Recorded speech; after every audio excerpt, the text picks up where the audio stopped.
All right, Yuri, welcome everybody. Very happy to talk with you, Yuri. Little Ukrainian spotlight here this morning. Why don't you introduce yourself and tell me a little bit about how things are going for you? Oh, hello. My name is Yuri. As we just said, I'm probably one of the most well-spoken antisocial people on this planet. Right, but I was actually born it's.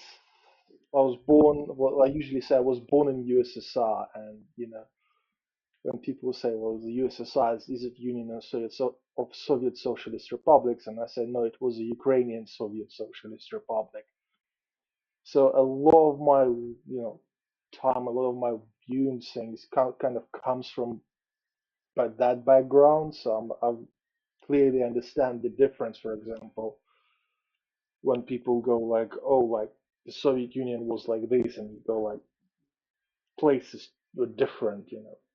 But I also moved.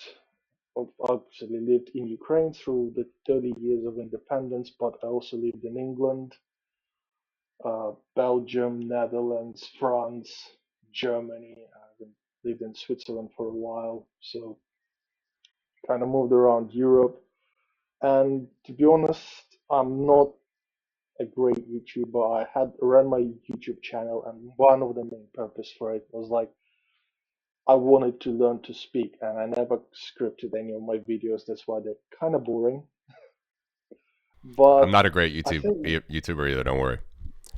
yeah, but I think one of the things is like by writing to you and saying, "Hey, let's have a chat." I think it's like what I would like to achieve the most is say, "Hey, there are Ukrainian voices out there, and they almost never heard." Like in the last couple of months, there's been a couple of situations where they brought Ukrainians on a couple of channels, but over the last years, I have heard people talk on behalf of Ukraine and like saying, "Hey guys, this is happening, that's how we think." But there's almost never Ukrainians that you can comment. There's a lot of channels coming in. They would bring in like their big new Russian friends, which will talk about how we should love Russia and things like this. And there's almost never Ukrainians.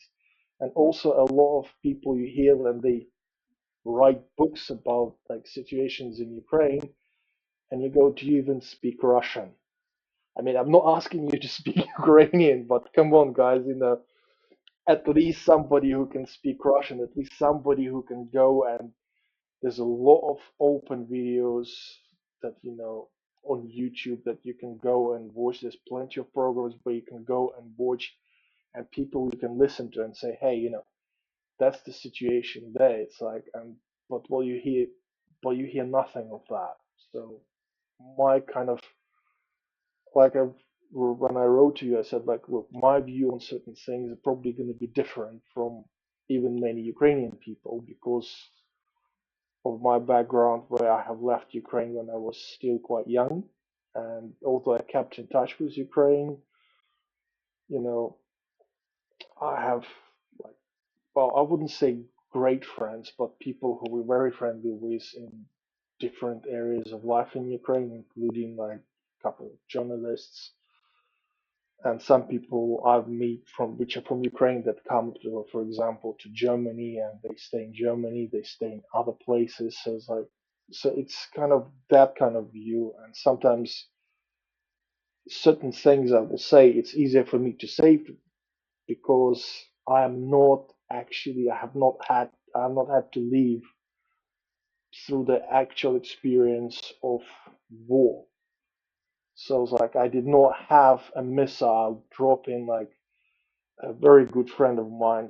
I usually call her my little sister, and right, she was living, and then she was like, when the war just started, she was showing a video of like a Russian missile essentially landing like one building away from theirs, and that time they were like lucky-ish because they didn't hit the actual building. It fell in the yard in like a courtyard, so there's like multi-story buildings. But I didn't have to live through that. So a lot of times it's a bit easier for me to say about certain things and keep like a bit more level head. But nevertheless, it's like I'd like to hear more Ukrainians being brought over and like people actually talking to Ukrainians instead of like having some guy who's like, okay, have you been there? Like, I mean, sometimes it's also like, oh, I'm grateful that you're speaking on behalf of Ukrainians, but then it's like yourself as a American officer, ex-officer, like Ryan McBath, you've probably seen a couple of his shows, Yeah, we interviewed him actually. right? Yeah, it's like so, and you go like, okay, guys, you're doing like, but sometimes it's like, okay, this, can I share a screen? Yep, go right ahead. The Anglo world hearing about Ukraine, I think there's certainly been Herculean efforts in the last 3 years to improve on that, but it's always a challenge. I mean, and even for the president. I mean, Zelenskyy going on Lex Friedman, I think, was very good. Uh, although I have many criticisms of the way Lex Friedman talks about Ukraine, as I imagine you do as well. But even 2 days ago, he was on Piers Morgan, which was fantastic. A response to Tucker Carlson's insane comments, which he usually makes, which he made last week, just blaming Ukraine on everything that's happening to them by Russia. And the translation that was done, unfortunately, was so bad. I mean, it was just so bad. I'm sure he's a nice guy that was doing it. Like, he sounded like a very young guy, but his English, getting that Zelenskyy, I understand very well from his history, can empathize very much with both Russians and Ukrainians, the way that he's, obviously native-born Russian speaker, but the getting his enthusiasm, his drive, his support for the people through a translation is difficult, and I think it's very hard for people to understand that. This is why I wanted to share the screen. For example, this guy, Denis Davidov, Yeah. he's actually a pilot, so in big airlines, so he speaks pretty good English. He runs his channel. He updates the news from Ukraine. Sometimes he can be a little bit overzealous, but like I said, it's easier for me to say because I didn't have missiles drop on in my backyard. But Yeah. this is an example. Like, I don't think anybody ever interviewed him, and yet he's got a lot of news about Ukraine. He obviously speaks Ukrainian and Russian and English. He does not need an interpreter. Like, let's say this guy, Alexei Arestovich, he's Russian, he's Ukrainian commentator, Yep. called pro-Russian in many ways because sometimes he raises very unpleasant subjects, in his commentary, and sometimes people kind of go like, hey, you kind of, you have to kind of pick a side, but he's now in US. I think he gave a interview to one of the American channels as well. So I don't know if I can find it here. But no, can't. Oh, this guy. Patrick Bet David, yeah. Yeah. Actually, I missed that one that he did with him. I'll have to look at that. Yeah. So he did Yeah. the interview with Patrick, and Patrick really tried to catch him out and say, hey, because this guy is apparently persecuted in Ukraine for some things he said. I'm not going to comment on that because I think some of my friends might get upset if I do that. But the way he's like getting his in time in with people like Patrick, which is usually represent the side of like, hey, let's drop Ukraine, let's drop everything and just like give Russia whatever they want. And then somebody like this comes in on Patrick's show and he was very polite, but the way he dismantled most of the Patrick's arguments was actually quite interesting to watch. And again, they've translated the stuff he was saying, but as far as I know, he also speaks English. Mm. So people can actually get him, but he was in this interview. He said, "Look, I want to speak Ukrainian because it's easier for me." It's like because I come here to be able to express my. But they also did a very good job translating what he was saying. So Yeah. I'll give credit where it's due. Even though Patrick is like being like, how about this and how about that? It's like, and these guys was like very clear in his message. Right. There's a guy. This guy. He talks about mostly about history. Shanka show. This guy lives in US. I don't know if he's gonna go for such an interview, but he does have a lot of interesting views about history. He was born in Ukraine, moved to US, speaks perfectly good English. And again, people generally, I don't know if people ask him about his opinions because within his channel he doesn't talk about things like this. He usually likes to make fun of USSR or explain certain some of the subjects which were happening in USSR, like interesting channel. The guy's from Ukraine, lives in US, speaks good English. Um, there's a Polish. There's an entire program. Again, these guys maybe getting them more into like American media world because these guys are from Poland, as far as I remember. They are making their programs in English a lot most of the time. But obviously they know the situation. They are much closer to the situation. They journalists obviously speak the languages, you know. So Ukraine news. I don't remember is this one in English, but I think it is one of them that is in English. So again, getting in touch with these channels and getting some of their journalists on programs. Like I think, cause if it's not journalists exactly, there will be like interpreters who are like pretty good in English, but they at least they can give the view from the point of view like of hey, we're in Ukraine, this is what's happening. You know, Yeah. this guy, he says, I'm not sure whether he's from Latvia or in Lithuania. He mentioned it, but in some of his videos, like, but again, he speaks the Russian language. He's nearby. He can talk to people. It's like I'm not taking credit from people who have actually like this American journalists and American YouTubers who actually travel to Ukraine and spend their time with Ukrainian troops. I'm not taking credit from them because they do a very good job. And like as any normal human being, I'd say, hey guys, thank you very much. You're doing a great job, like amazing. But these people who actually do speak the language, who understand the culture, their voices are not actually being heard. Yeah. It seems like that So in the Anglo world, unfortunately. Artur, last name seems to me to be Estonian. Doesn't seem to be Latvian or Lithuanian. But I haven't. I'm not going to guarantee you. That's why I'm saying like he mentioned it, and like I Yeah. again, I'm not a professional YouTuber. This is not something I kind of live on by. Like also have Sure. to do other things Same. to make money and things Not a like professional this. YouTuber either.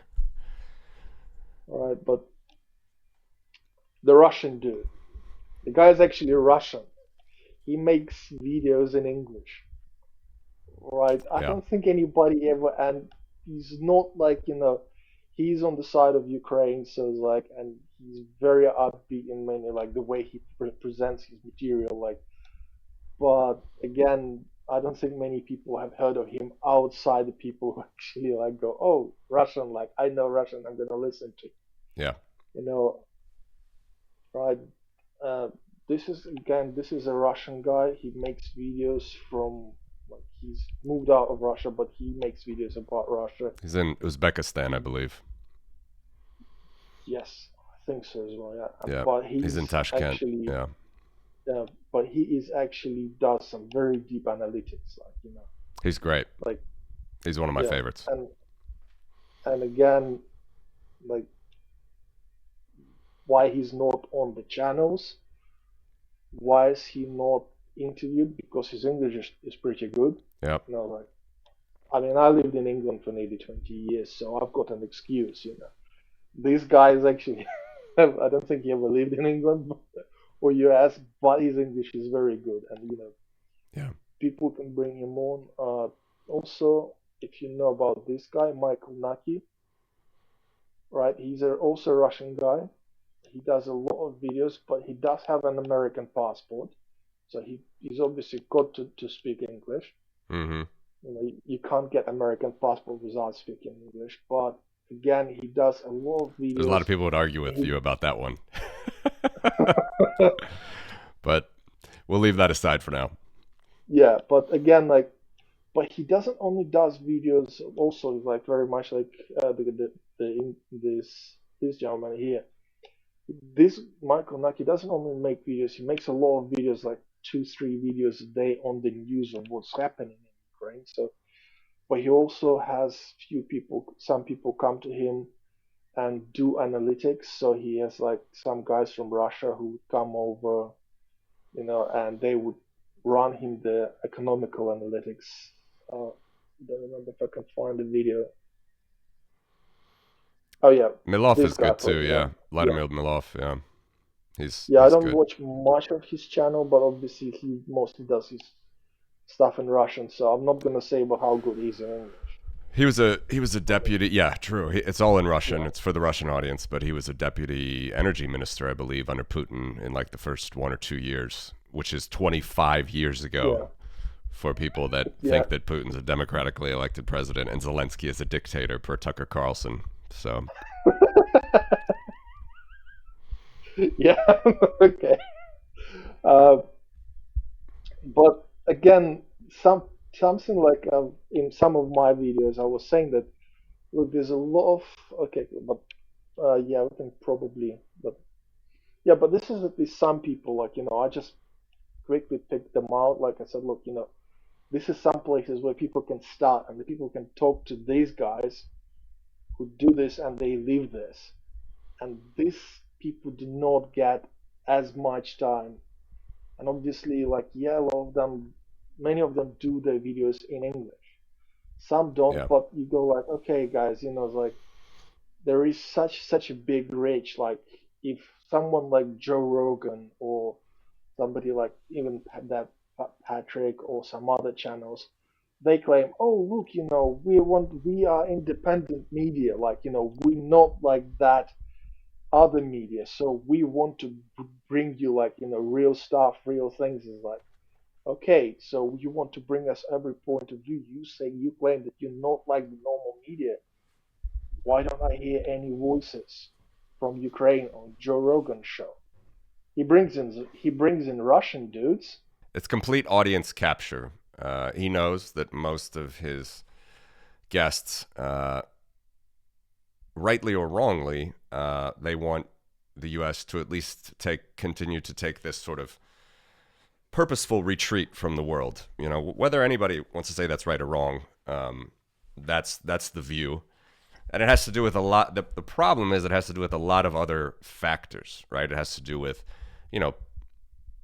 COVID mandates, or it has to do with government spending, or it has to do with, DEI, or trans women playing trans men playing women's sports.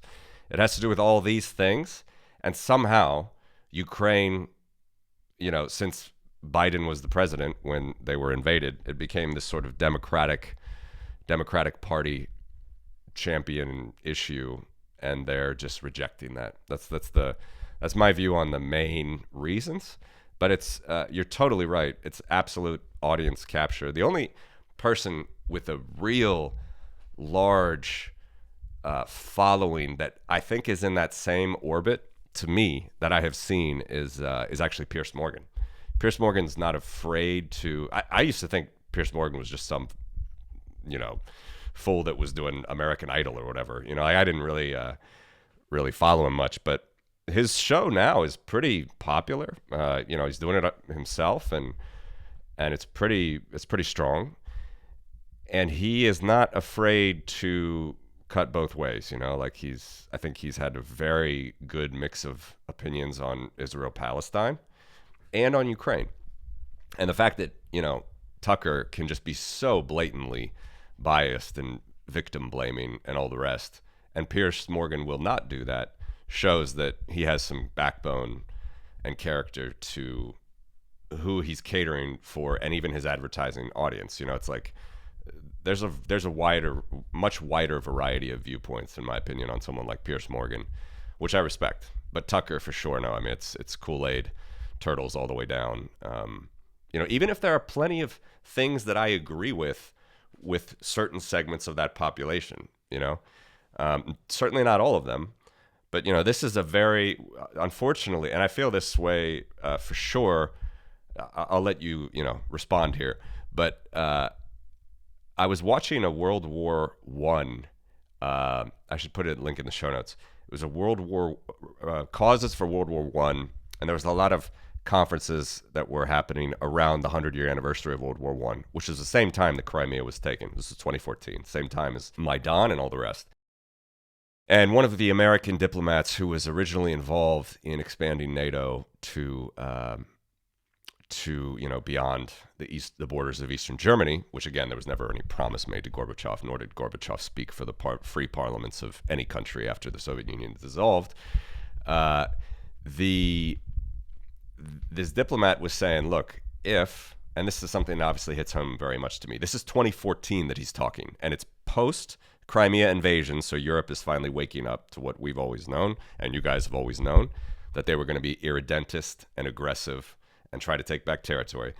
But he's posing a question to the audience about the reasons of World War One, the nonsense of World War One, and he's asking, look, if we want to talk about sovereign borders and protecting it, who here in America is going to go over and fight if Putin goes into Latvia, for example, and tries to protect his minority Russian-speaking population? And of course, his is a very loose term. It's not his at all. Putin thinks he can claim any Russian speaker all over the world.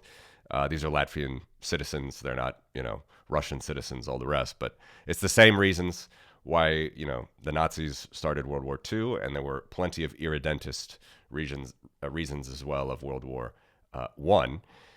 But the question just remains, who here is going to go and fight for these the sovereign territory of Latvia?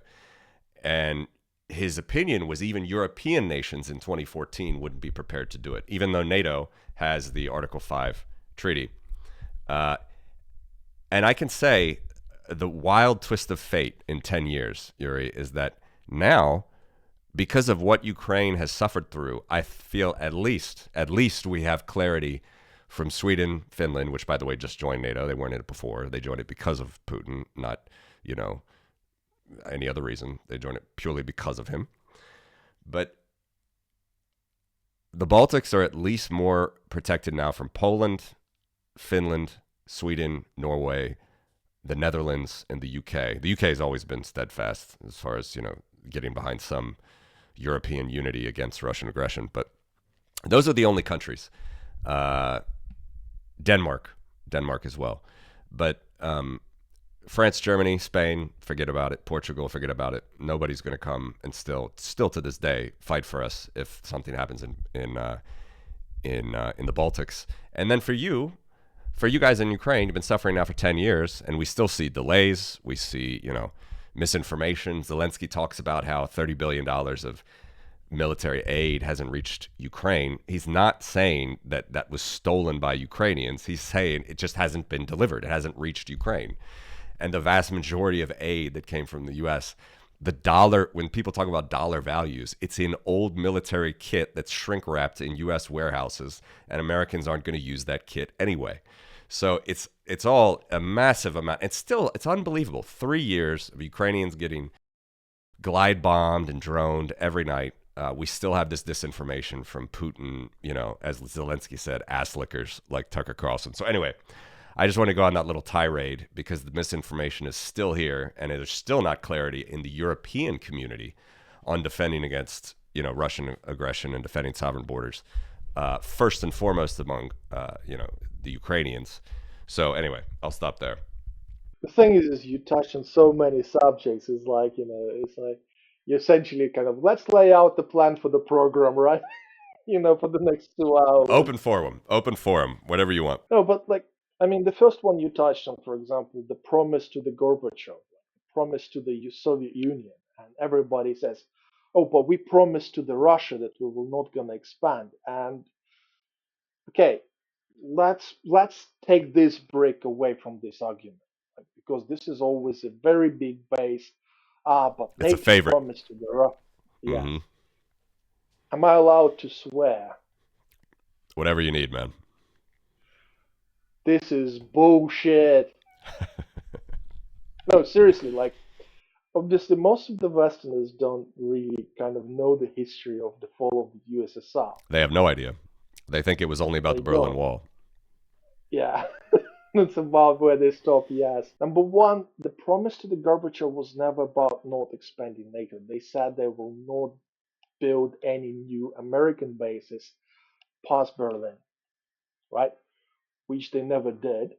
And not only that, they actually removed some of the bases from Berlin, from around Berlin, because I live in Berlin, and you kind of go, and there's like some places which are completely like going derelict. These used to be American bases. So all that has been removed. So that's one thing. But let's remember that the Gorbachev was a president of USSR. Right? Very people forget that in the end of 1989, beginning of 1990, I think, the Russia has declared its independence from USSR. It was the first republic to officially become independent from USSR.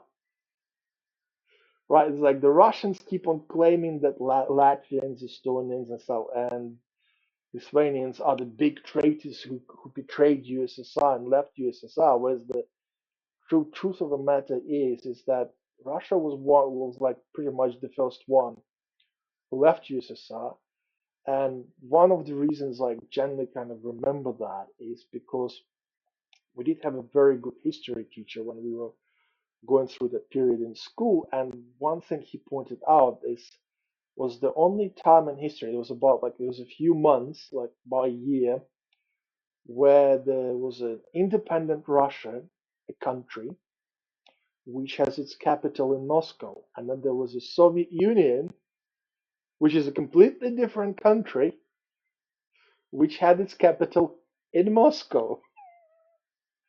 So essentially, the when people talk about the fall of Soviet Union, like when the Russians go like, "Oh, it was the NATO who made us drop the Soviet, who was destroying Soviet Union." It's like, no, it's not the truth. The truth of the matter is that it was the Russians who have left USSR, and for like only a year later, most of other republics they just had to admit, like, look, without Russia taking part in USSR, USSR is not working because we do not have the connections, with many connections between many republics. They were going through Russia, right? And once the Russia left, like, there's no point for USSR in a way, because there's no way of keeping it together. So many republics were like, they left, and they were like, okay, cool. This is why SNG was created, this kind of new version of USSR, literally because they were like, hey, we still need those connections. We still have like production lines and things like this. We still have like food supply chains.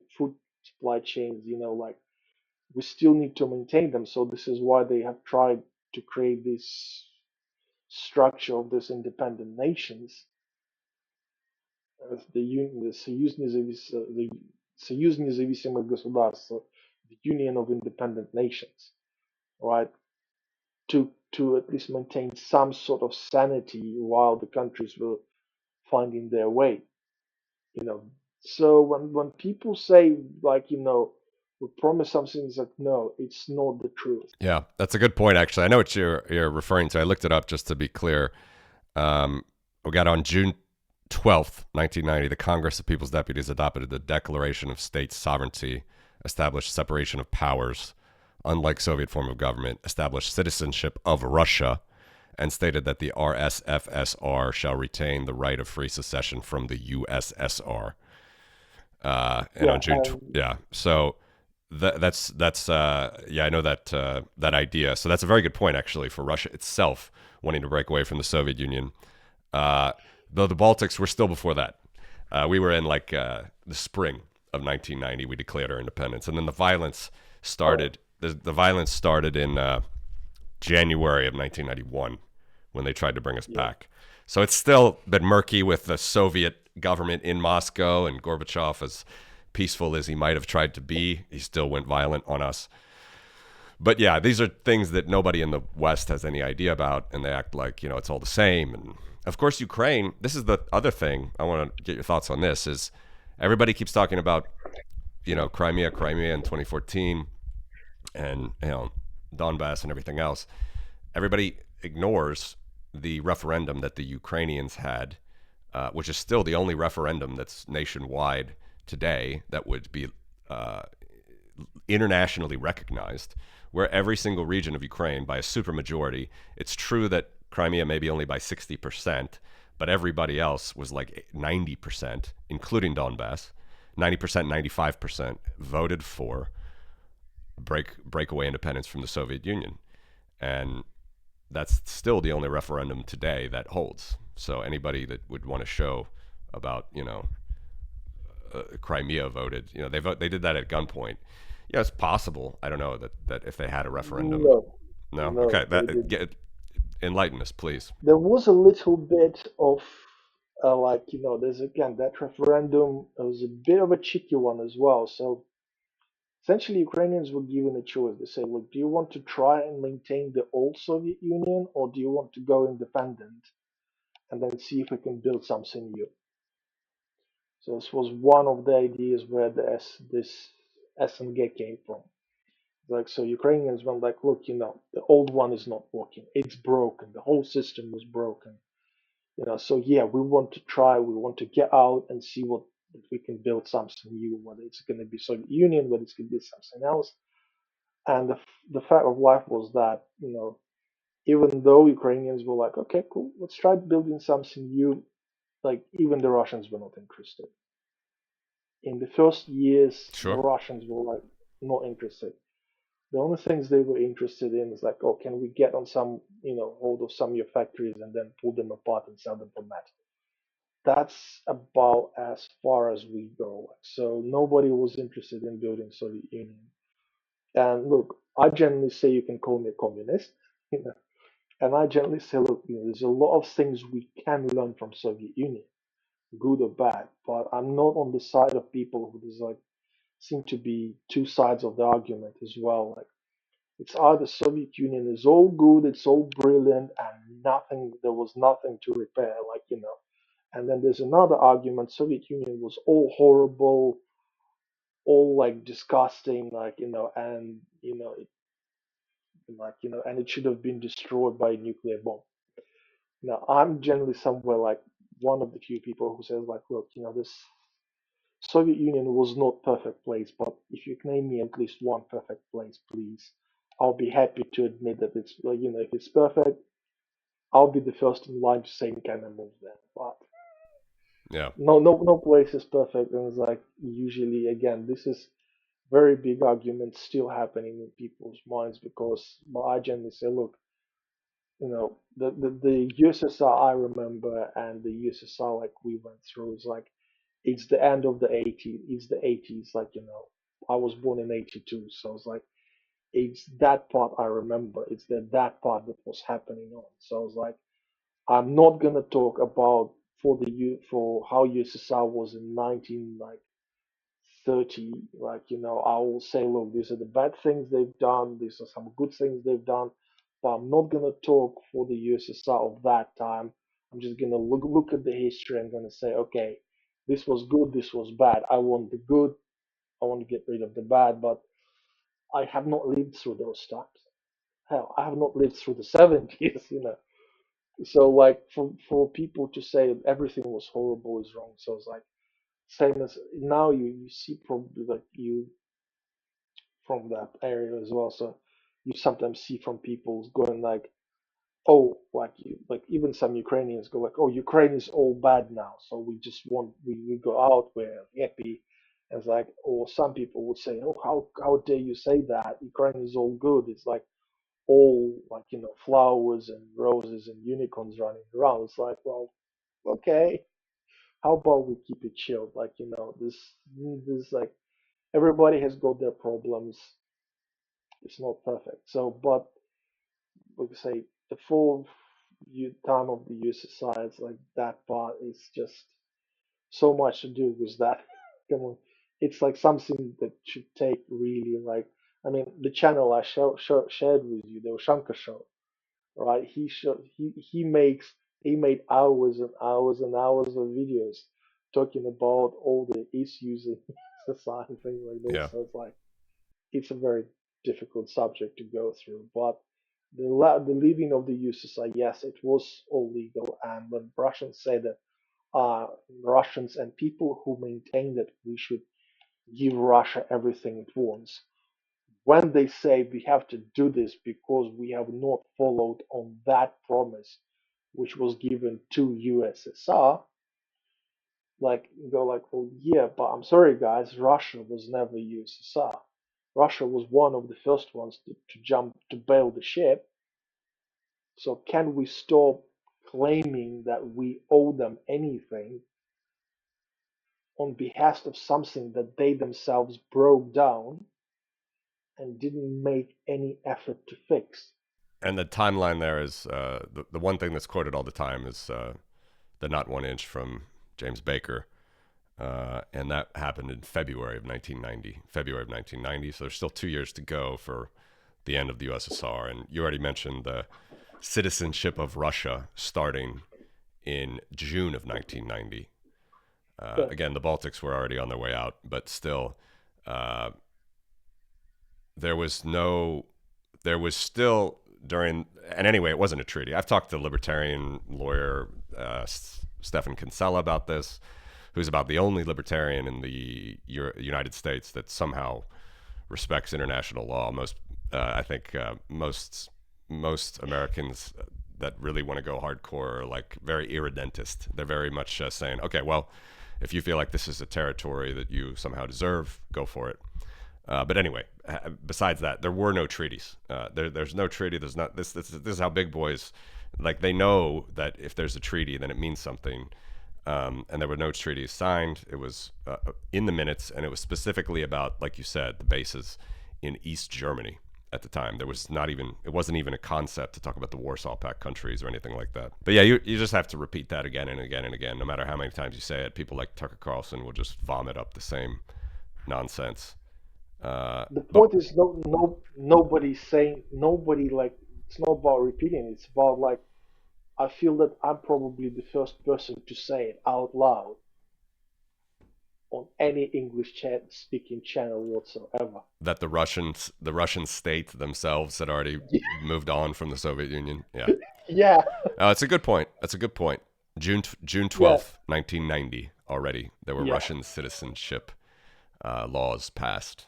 It's true. yeah. So It's it's true. like, and you talk about, and you listen to people, and it's like it's like, but okay, I understand that we're like everyday people, so not all of us supposed to know the history, but the politicians that claim they were part of that history, not saying that, not like pulling that back. This is where you go like, okay, wait a minute, guys, like Barack Obama lived through those years. He was there. He wasn't like, he was in Ukraine telling Ukrainians, hey, give up all your weapons. We're not talking just nuclear weapons. He was, I think, one of the top in the commission that actually drove for Ukraine's disarmament, right? Telling Ukraine, hey guys, like remove all your tanks, remove all your planes, like destroy all your artillery and everything else, like all your ammunitions. And if you get in trouble, we're gonna help you. That was Obama was there, like and him not to call Russians out on their BS, for him not to stick. to say to Ukrainians, "Oh, the Russians took part of your land in 2014. So bad. Okay, well, we're gonna send you a few blankets." It's like the You know, Germans it's wanting to like, send helmets in 2022. yeah, it was like, okay, well, it's like, wait a minute, things are a little bit weird there. Like, you were the one who was telling to Ukrainians to destroy their munitions. And then when Ukrainians said, "Hey, sorry, we have a big problem, like, on our, like, all across, like, majority of our borders, there's like a big problem called Russia," and Obama was like, "Oh, sorry guys, don't really know about this. How about we send you like some little things?" And Ukrainians taken, like, this is why I was very, like, on the side of Trump when he started sending weapons to Ukraine. Yeah. They were locked up. They had to be locked up, unfortunately, those stingers, but at least you had them. Uh, Originally, they had to No, be they locked. haven't. Originally, in his first term, they had to sit like locked up, the anti-tank stingers. Uh, No, Ukrainians, you trained them, and when Russians came in, of those course, they used them. anti-tank missiles, they were like, Yeah, yeah, and the you Balts know, gave them as well. I'm just saying, in the first, like before the full scale, when Trump was president from 2016 to 2020, that was the original requirement. So they had to be locked up in some lockers, and they just had to sit there. Like, okay, you have them, but don't use them, because there was only the frozen conflict in the yeah. Donbass at that time. But the Well, sorry, just one more point about that. Obama, people forget that Obama, it was when he was maybe even a junior senator. He was over in the Donbass looking at, Ukraine's arsenal. I guess it wasn't the nuclear arsenal, that was already beyond that, but just more weapons, old Soviet weapons being destroyed, being moved away, just being removed from Ukraine's self-defense capabilities. So the U.S. is responsible for that. And another thing that it's funny to me that if you're a conservative or if you're on the right, and a lot of Bitcoiners are on the right, a lot of people that want personal freedom and sovereignty are on the right. I'm not saying all of them, but some of them are. And it's amazing to me that they're not supportive of Ukraine, because the worst disasters in Ukraine's sort of short independent history from 1991 happened under democratic administrations. I mean, the first one, of course, was the Budapest Memorandum, happened under Clinton. That was a terrible document. I mean, it was absolutely true that there was this security assurances given, but as an American, as someone who's supposed to stand by their treaties, everybody says this was not a treaty, it was just a memo and all that stuff, and Putin makes his excuse. And look, I think it is terrible that they didn't stand behind it, for sure, fully. But I would also concede, as an American, that this is just terrible, wishy-washy language. And Ukraine, as Zelenskyy said in his Piers Morgan interview, gave up their nukes for nothing. For nothing. That's the net of that agreement is everybody's just going to ignore that agreement, even though it's way stronger than like meeting minutes, which again have nothing to do with NATO expansion. That's the whole red herring. But it is true that agreement was wishy-washy, and Americans should be ashamed of signing such a document like that. So that happened under Clinton. Then we have Maidan revolution, wonderful revolution of dignity, throwing out Yanukovych for the second time. And who was president during that time? Obama. Well, Obama, what did he do about Crimea getting taken? Nothing. And then we have the full scale. Who was president during that time? Biden. After his disastrous Afghanistan withdrawal, what did he do there?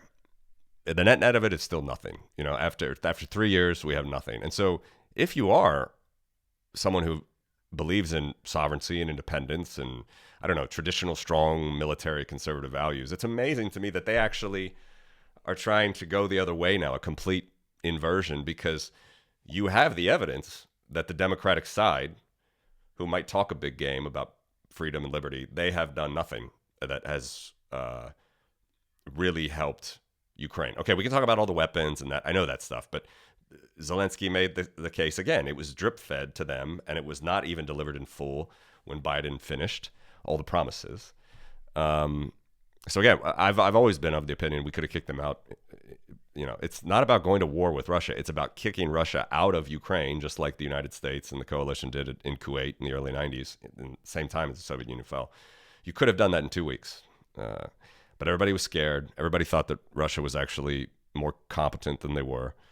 And now here we are 3 years later and still succumbing to Putin's threats. Anyway, I keep going off on these tangents. It's fun because like again, I was for the last few years. I mean, we're not talking just through the war with Ukraine.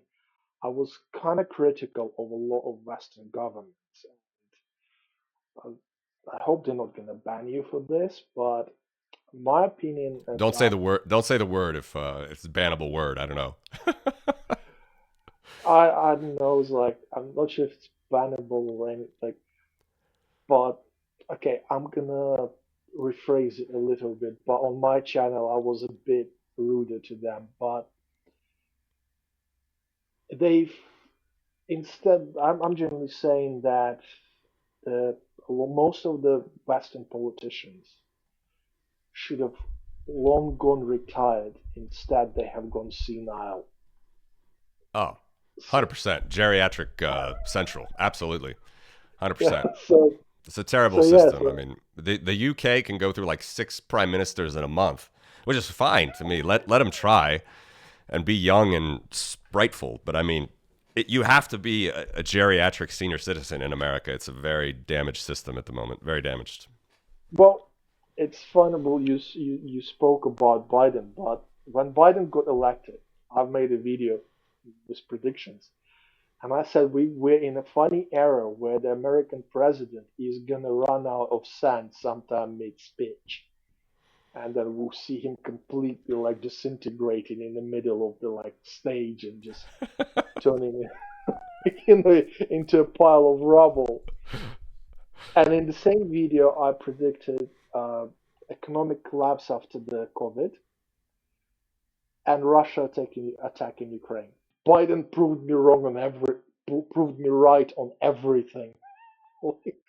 And I was like, come on, guys, if I can see that the guy who's not it's not my main job to kind of see those things.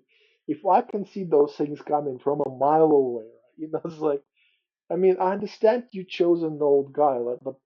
But you should have somebody that capable of doing this.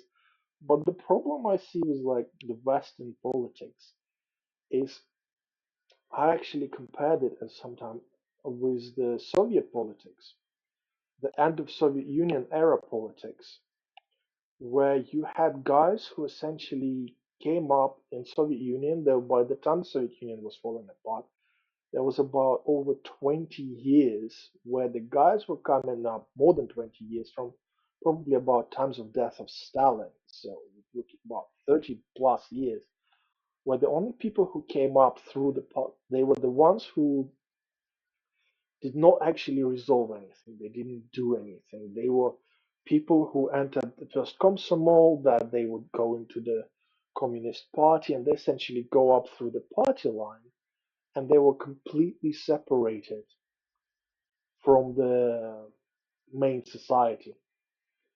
And it was also only the people who completely like who screwed up so badly that they could not be ignored that would get punished. But most of the people, most of their actions were unpunishable. Like they would not suffer the consequences. And we see the same thing in the West. And not just in politics, but in economics as well. So the way to go through up and become a prime minister in England is, let's just say providing services of a very particular kind to the people up or higher ups than you in the party.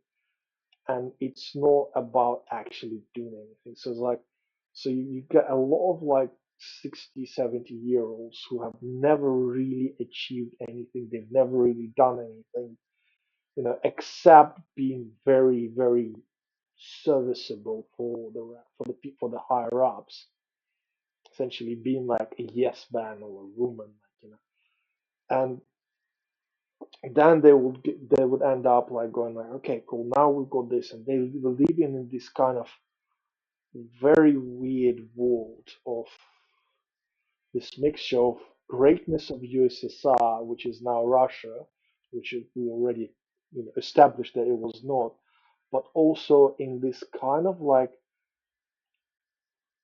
pink pony world where we have beaten USSR, we can just chill and do nothing. It's like this is why they come up with things, and you go like, guys, have you ever walked the streets of like London, or have you ever been to like the back alleys of Paris, or like I'm not even gonna go like stuff we hear from New York and was it California and Los Angeles, I think, where people like, sleep on the streets. It's like you get an impression that like, wait a minute, like we're living in a two different worlds, like and very same stuff is happening in Russia. So their politicians there again, very old people, majority of them, and like if we go look at the reasons why Russia was attacking Ukraine, it's like why it is a Putin's war, right? And if you look at this, it's like because Ukrainians have dared, like this is why the Russian government was so much aggressive towards the Balkan states. It's like, hey guys, I think Latvia, Estonia, Lithuania saying that, oh wait, you dare to pick new politicians? You don't dare to keep the same ones in power? Like, if you look at the wars that Russia has been in since, well, since the end of the 90s, they were all Putin's wars, right? And some and you see the Western politicians living in their like wonderful little world, completely ignoring everything he does. And he lives in a wonderful little world where he can do anything he wants. Because these are like two people who seem to be like, I don't know which drugs they're taking, but on some really heavy stuff, which are essentially not in touch with reality. I mean, and this is why, like for me, like looking at the West, I think my prediction would be that the Trump is the last of his generation. So I think we will see some very big changes in the West. Trump still is cut from a very different cloth, though. It's hard to know where these next 4 years will go because, and I'm curious your thoughts on it. I think Ukrainians very much could welcome a positive change because Biden, as we've talked about, was just drip feeding any aid, being a politician, not being strong, not going in and just finishing it in 2 weeks like he could have, like Bush Sr. did in Kuwait. But we also know that Trump is very transactional. We know that he's acting like a dictator. Whether he will go violent on his threats, he's still acting like a dictator and what he wants to do in Panama and Greenland and Canada and Gaza now, which is pretty wild, the statements that he makes. And a lot of people don't take them seriously. They say, look at his actions, not his words. This is a very different situation than even under Biden. So I do worry about that. I think everybody knows that he doesn't. I don't think he has any empathy for Ukraine at all. I think the war is just a pain in the ass for him. He'd rather go back to making some deals with Putin, Xi, whatever. And I think he wouldn't care at all if the Baltics, for example, were invaded. I'm not even sure he cares about Taiwan. I think he would just want to do a deal with Xi anyway. He's very transactional. In certain things, being transactional and being pro-business, of course, is going to be great for business in the U.S. And he wants to do America first. But we're just in a very unfortunate wave for Ukraine and for Eastern Europe, which is actually always what Eastern Europe has had to deal with in the last 150 years, is when Western societies go very nationalistic, and go very much inside themselves, so to speak. The vacuum of power, unfortunately, is right here in these bloodlands, as Timothy Snyder calls it, in Ukraine, Belarus, Poland, the Baltics. And of course, all of us, luckily, are in NATO at the moment, except for Belarus and Ukraine. But I don't know, how do you feel that a post-deal, well, maybe we should even get to the deal first. Like, do you think there is a deal that Ukrainians would accept? And I don't necessarily think that there is. I think that we could still be at war a year from now. But do you think there is a deal to be done with this frozen conflict idea? I think there's a very heartfelt song by a friend of mine, uh, Diana Mass, and she's now lives in London. She's been living there since for quite a while now, but is originally Ukrainian. And she has had this very wonderful song. She's like, when the Russians only invaded, like the first invasion in 2014, and she was like, Russians go home, right? So, and the deal the Ukrainians would accept is that, like, look, just pack yourself up, go home, build your country, have kids, be the normal human beings, and we'll be happy for you. Just pack your stuff and off you go, right? Stop coming to trying to fix us when your So roads are simple. falling apart The under us. solution is so simple. Yeah, but speaking about Trump, like yes, Trump would like to make deals, and I think, but also I like we already said before, that Trump is already given Ukraine weapons. And remember, all the limitations on the use of weapons were not introduced by Trump. They were introduced by US Parliament. Yep. No, Trump was going like, hey no guys, argument. No argument. here's the weapons, use them as you need them. And he was actually stopped. And people forget why he gave them to Ukraine. He already made the deal with Putin. Like in his first term, the reason he gave Ukraine the weapons was because he made a deal with Putin for a ceasefire. Not even like stop the whole war. He said, look, let's do a ceasefire for a few weeks so that we can sit down and make the actual deal. See what works for you, see what works for Ukrainians. And Putin signed the ceasefire deal, right? They shook each other's hands. They say, okay, they give a command in Ukraine and in Russia, right? They say, okay, we having a ceasefire.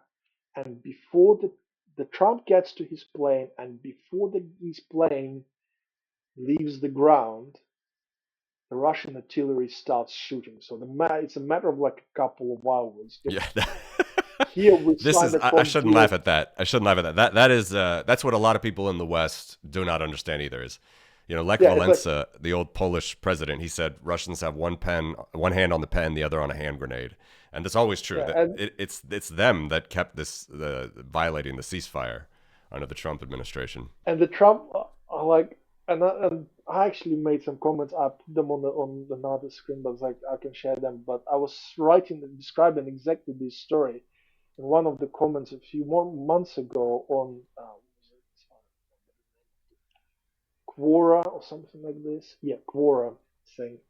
And I was describing exactly that. That Trump does not trust Putin. He's happy to make a deal, but I think a lot of stuff, it's like, okay, I'm happy to make a deal, but God save me if you don't hold it. But we already understand that Putin lives in his own land of ping ponies, where everybody's gonna let him do whatever he wants.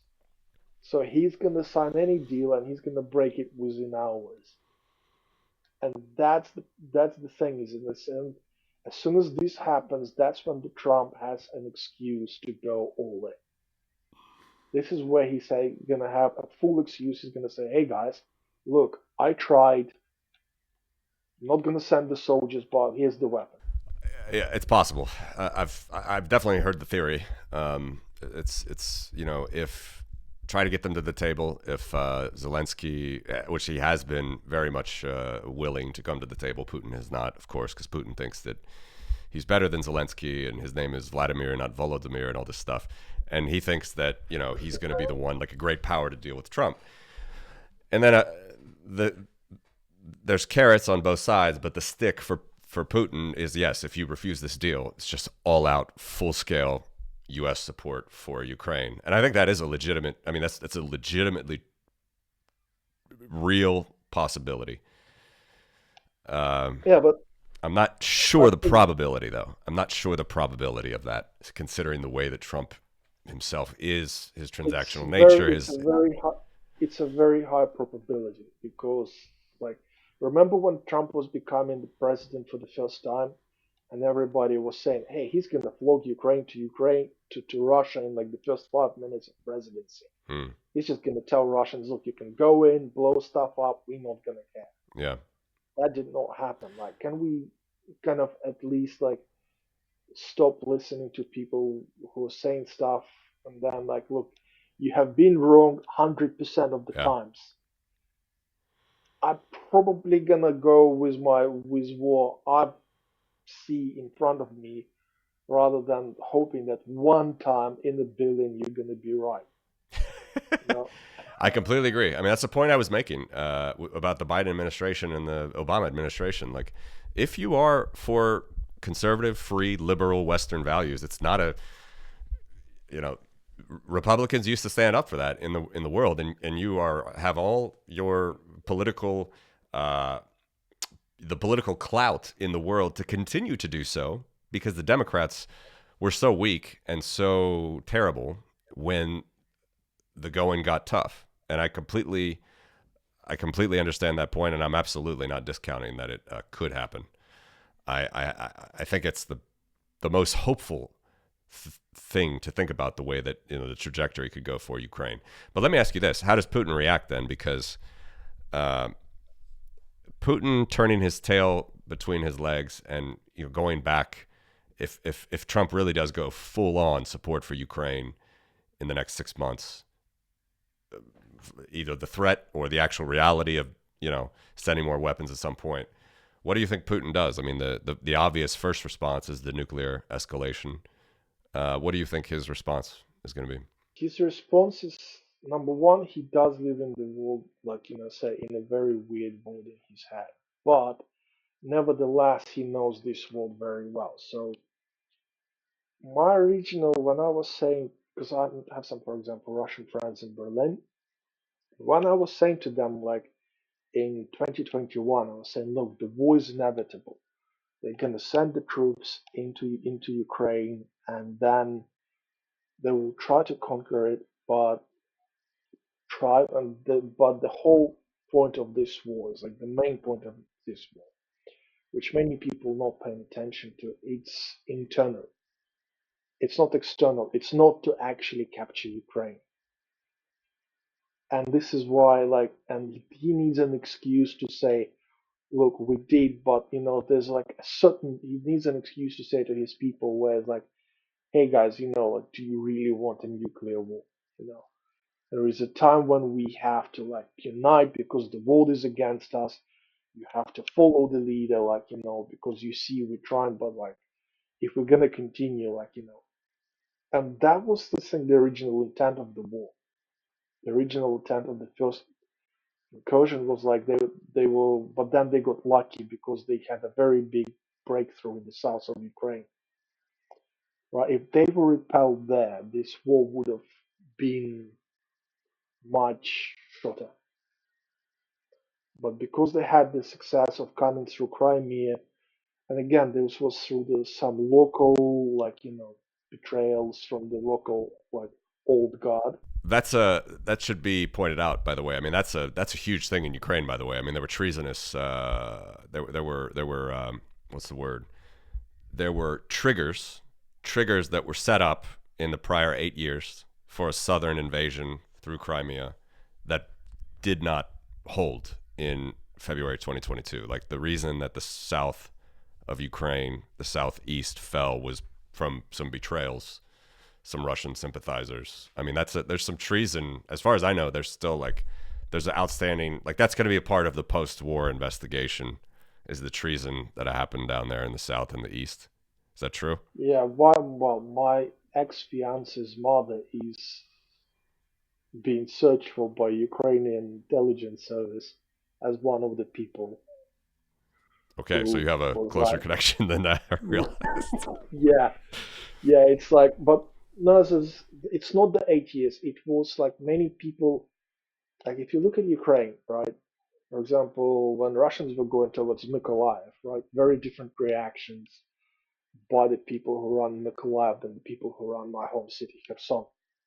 This is where I'm from, so it's like, why? Because in Mykolaiv, during the prior election to the like those local elections in 2019, there was a lot of like they elected a lot of younger people to come in into power. As a matter of fact, I think Ukraine at the moment is probably one of the youngest ruling like people in power through most of the well, the same Western world. So it's like because Ukrainians were electing more younger leaders and they were electing more people from local businessmen, for example. The guy who's running Mykolaiv, he's actually a local businessman and people knew him as a good businessman, so they elected him. If you look at my home city, Kherson, then there's a lot of people, or the people that were elected there, they were still the old guard. So we're talking people who managed to get into business, often not through the most legal ways, but they are dating back all the way to USSR. So the mayor of Ukraine, he was like again in his like 60s, close to 70s, like, and a So these lot are the of very people. much negative aspects of the USSR that you mentioned. Yeah, it's like these are the people who were still again. Many of them they were like, "Oh, we're gonna join Russia. We're gonna become part of the USSR." And USSR was so brilliant. And like some of the people, so for example, I know that there's a you probably know a little bit more Ukraine. Have you heard about Privat Group? Which group? I'm sorry. Privat Group. No. It was Kolomoisky, if you heard about this Yeah. name. Yeah. Yeah. Okay. Okay. Yeah, Right. so Right. that's his structure, like so semi-criminal structure. For a very long time, they were also pro-Russian, Yeah. and it's only in 2005 because they were like pushing for after the first Ukrainian revolution in 2004. The Kolomoisky group, there was Russia was trying to create this single economic space, right, with Russia, and the Kolomoisky group was actually pushing for that. But from in 2005, they completely changed direction. So they've turned around and they went and decided to go towards Europe. Was that only a change in leadership? What was the reason for that change in direction? Me. No, it's Do a funny tell. story. Do tell. My uncle used to be part of that group. So he was not a higher up management, but in my home city, if you read the book Who's Who, his name would be in that book. So he was like on the official side of the business. And basically, we had a conversation with him.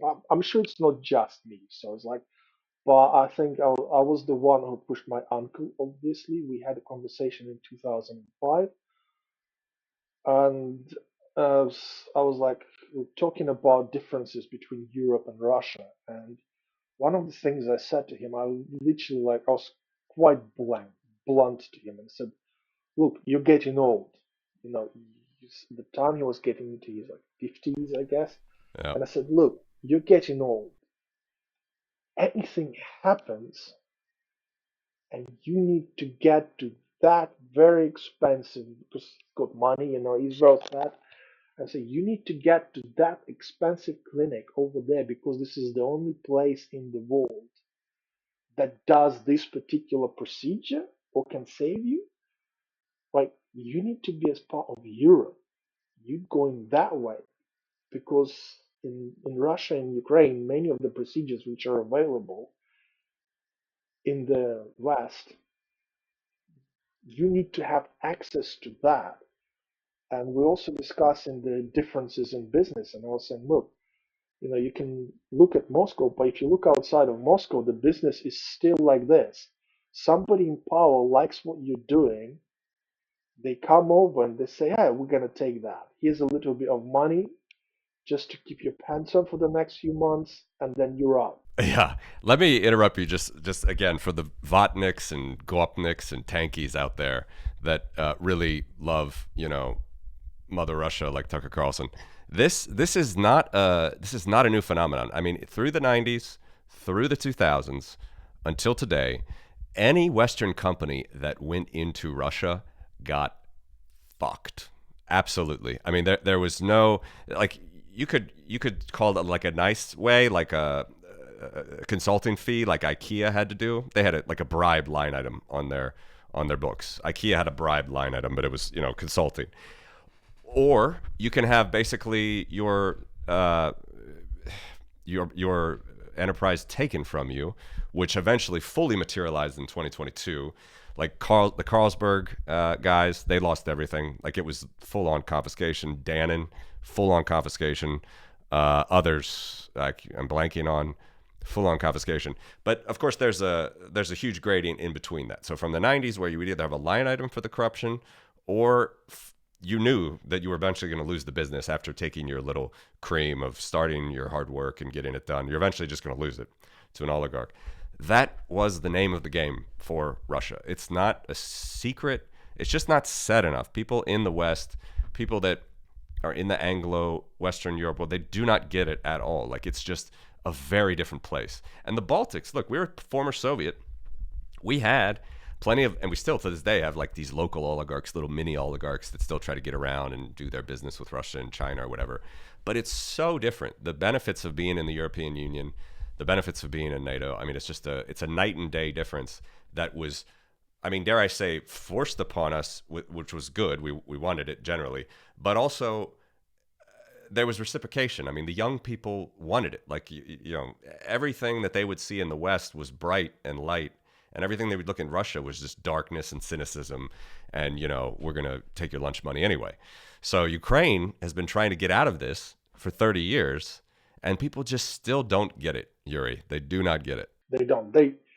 Like they have like Ukrainian got lucky because, well, again, I did one more thing which kind of really pushed Ukraine forward, and that was not an intentional something. It was just a spur of a moment thing. But I got introduced in 2005. It was like my first trip back to Ukraine because I left Ukraine in 2000 and I couldn't come back because I did not have a travel document.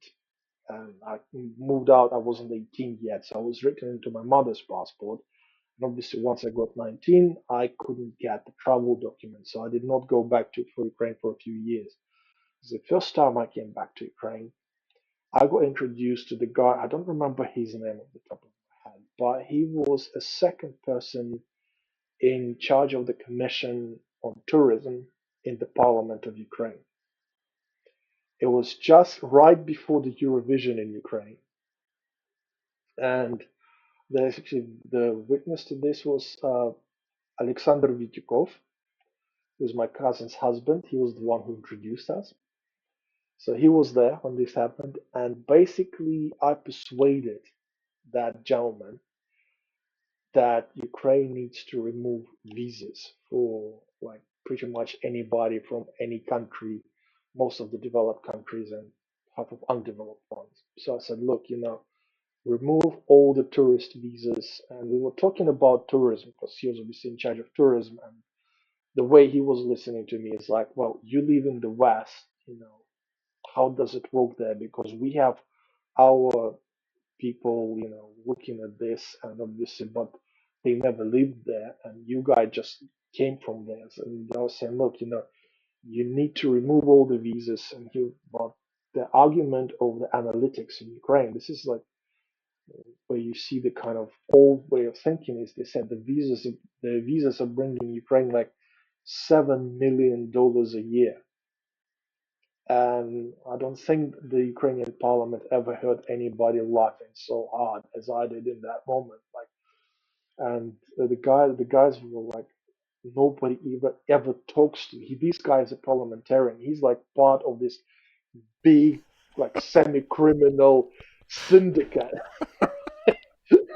He was from the Nets group, right? And Yeah. now you're laughing in his face, and you're like 22 years old, like kids, like laughing in this guy's face, like, are you insane? Like, they were sitting there, like, oh my god, we're gonna get murdered. But I literally laughed at that. I said, look, I was obviously quite straightforward. It's like, I'm not laughing at you, but we sat down and we did the numbers. And I said, look, many Europeans, they travel for like a weekend, right? You probably met that. So it's like you have a long weekend and you go like, where would I like to go? And nobody's gonna pay for a visa to go for a long weekend. Like, so so they were limited in number because they were coming up with all sorts of different tourist programs. So before I went for this meeting, I got given all the magazines and like some of the stuff which was happening there. It's like, again, it was quite funny, but I was like, I obviously made fun of those because I was like, look, it's not even the magazines, it's the presentation and the ideas in them. But I was saying, look, many Europeans, they travel for a weekend, right? They don't want to go get a visa. When they come in for Eurovision, they don't want to spend 3 weeks in going through Ukrainian embassies, which were not the best working embassies on the planet. So it's like, they don't need all that. They just want to go, buy a ticket, get on the bus, get on the plane, and come over to Ukraine. And so they did that. So they pushed through. And it's funny that when the Ukrainian president was reading the reasons why they took that law, because the law got taken so in less than 2 weeks, essentially.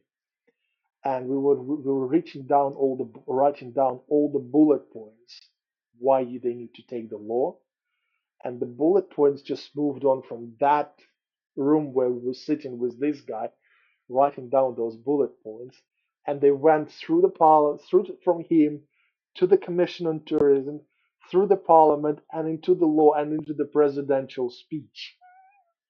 So even the order in which he was saying those bullet points, like it was President Yushchenko, it was in beginning of 2005. He was reading those, and the order I was like, well, we kind of talked through those bullet points.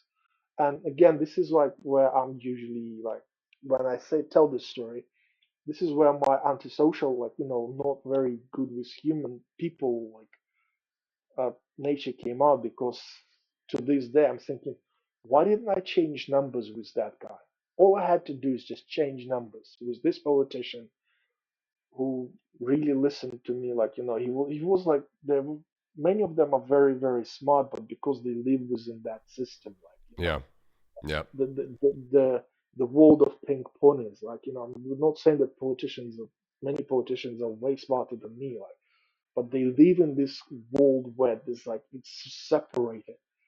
And then he got like some different view, and you could hear the way he was listening. He was not just kind of blanking out, but he was actually like, okay, cool. He was doing the calculations in his head. And when we were doing the math, that they were like losing like $10 million a weekend simply on tourists coming to Ukraine. It's like, look, this is a weekend. You saying 7 million? Like, this is what you could be making in one weekend. you Yeah. know, Imagine the taxes you get on that. Imagine all the cash that's coming.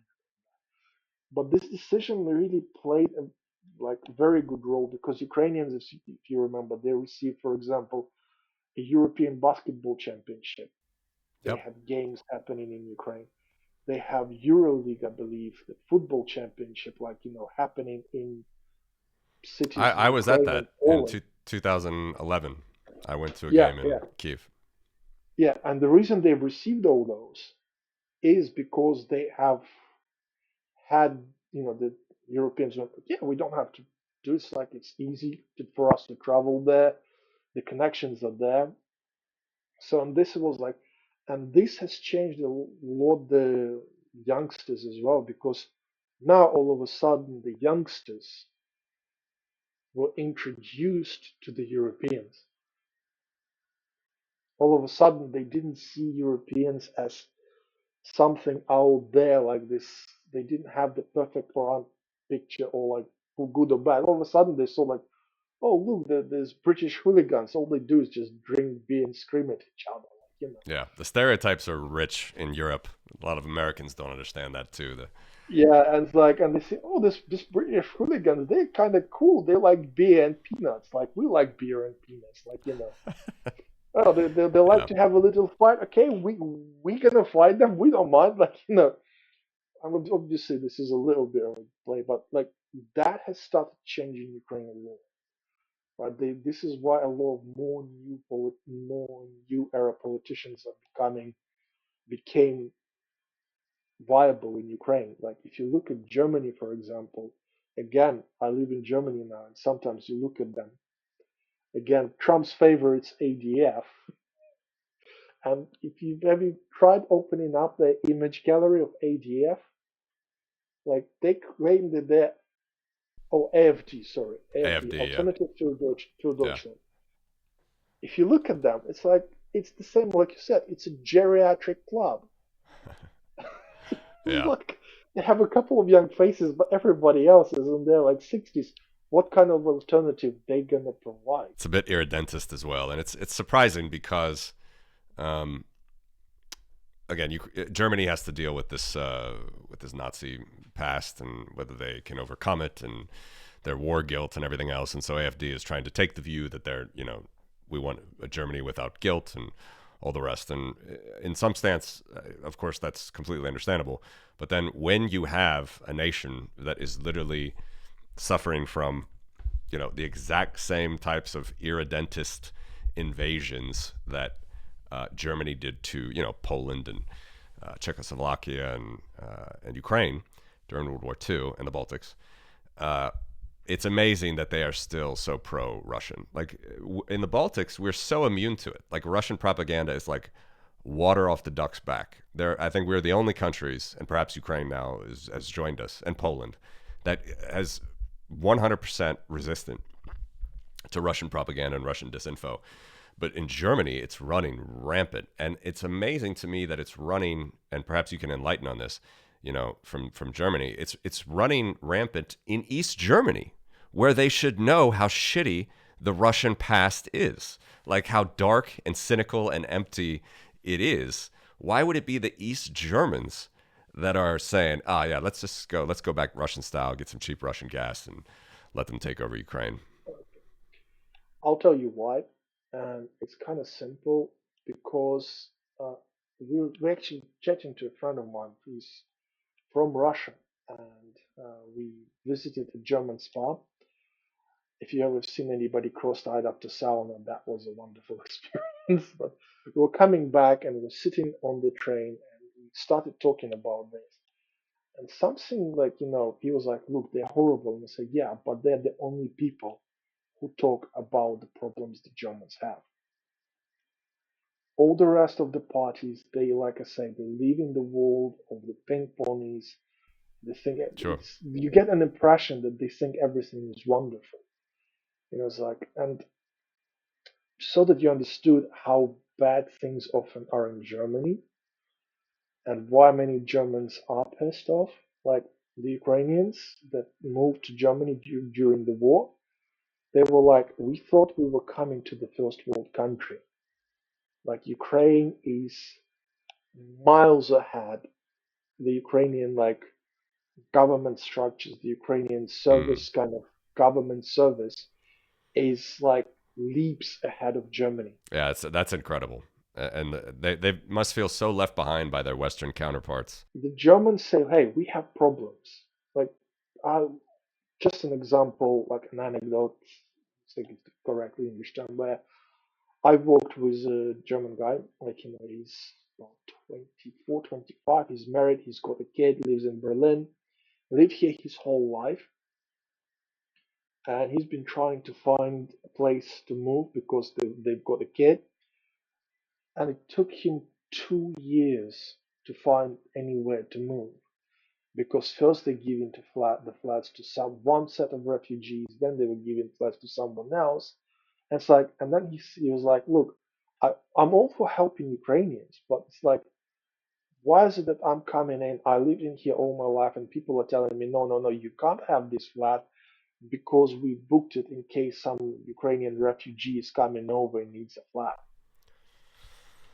Yeah. And that attitude, and he says, I have like, I have my own life problems. Like, you're not solving them. And like I came to Germany legally, so I'm facing same issues he does. And obviously you can see the Germans going like, hey, wait a minute, you're like throwing good money after bad onto these things, Like you're not actually resolving the issues. And I'm like going like, I've met this in England as well, and quite often the question is like, okay, there's over quarter of a million of empty apartments around Germany, like at the moment, right? Nationwide.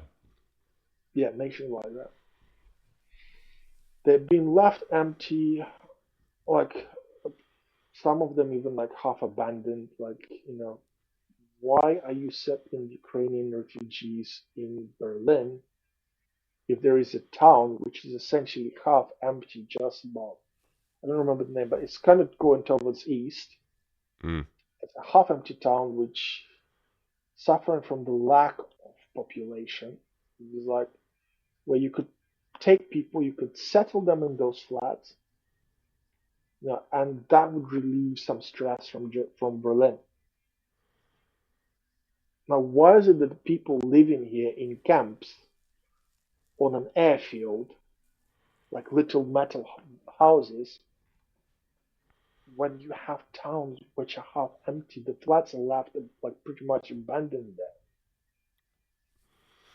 What's going on? Like, and then these people are trying to, they're living in those camps. They're trying to find places to live, essentially competing with the guy from Berlin whose only fault is that he's German, right? We have this all sorts of problems like this, obviously, but this is just as an example. And the thing is like people like IFD, people like Nigel Farage, these guys, and Farage is from England. It's like Yep. was it Marie Le Pen? Was it in France? Yep. Le Pen. Yeah. And they pick on immigrants because immigrants are easy to pick on, right? They don't pick on the big corporations that abuse the situations many immigrants are in, because that would be like, oh shit, I have to tell the truth. Like, one of the major reasons for Brexit was the fact that nobody would talk about the big corporation taking advantage of, like, bringing people from the poorer parts of Europe to work in England for peanuts. It's like Meanwhile, nobody, immigration increased after Brexit. yeah, now they're bringing people from everywhere else. Like, nobody's speaking in US about the fact that, the many farmers in the South, or the big corporations, we're not talking the small farmers, we're talking big corporate farmers, are quite often employing the immigrants. We're not just talking about half the price of American labor. We're talking employing them illegally. Oh yeah, no, people talk Just about that for sure.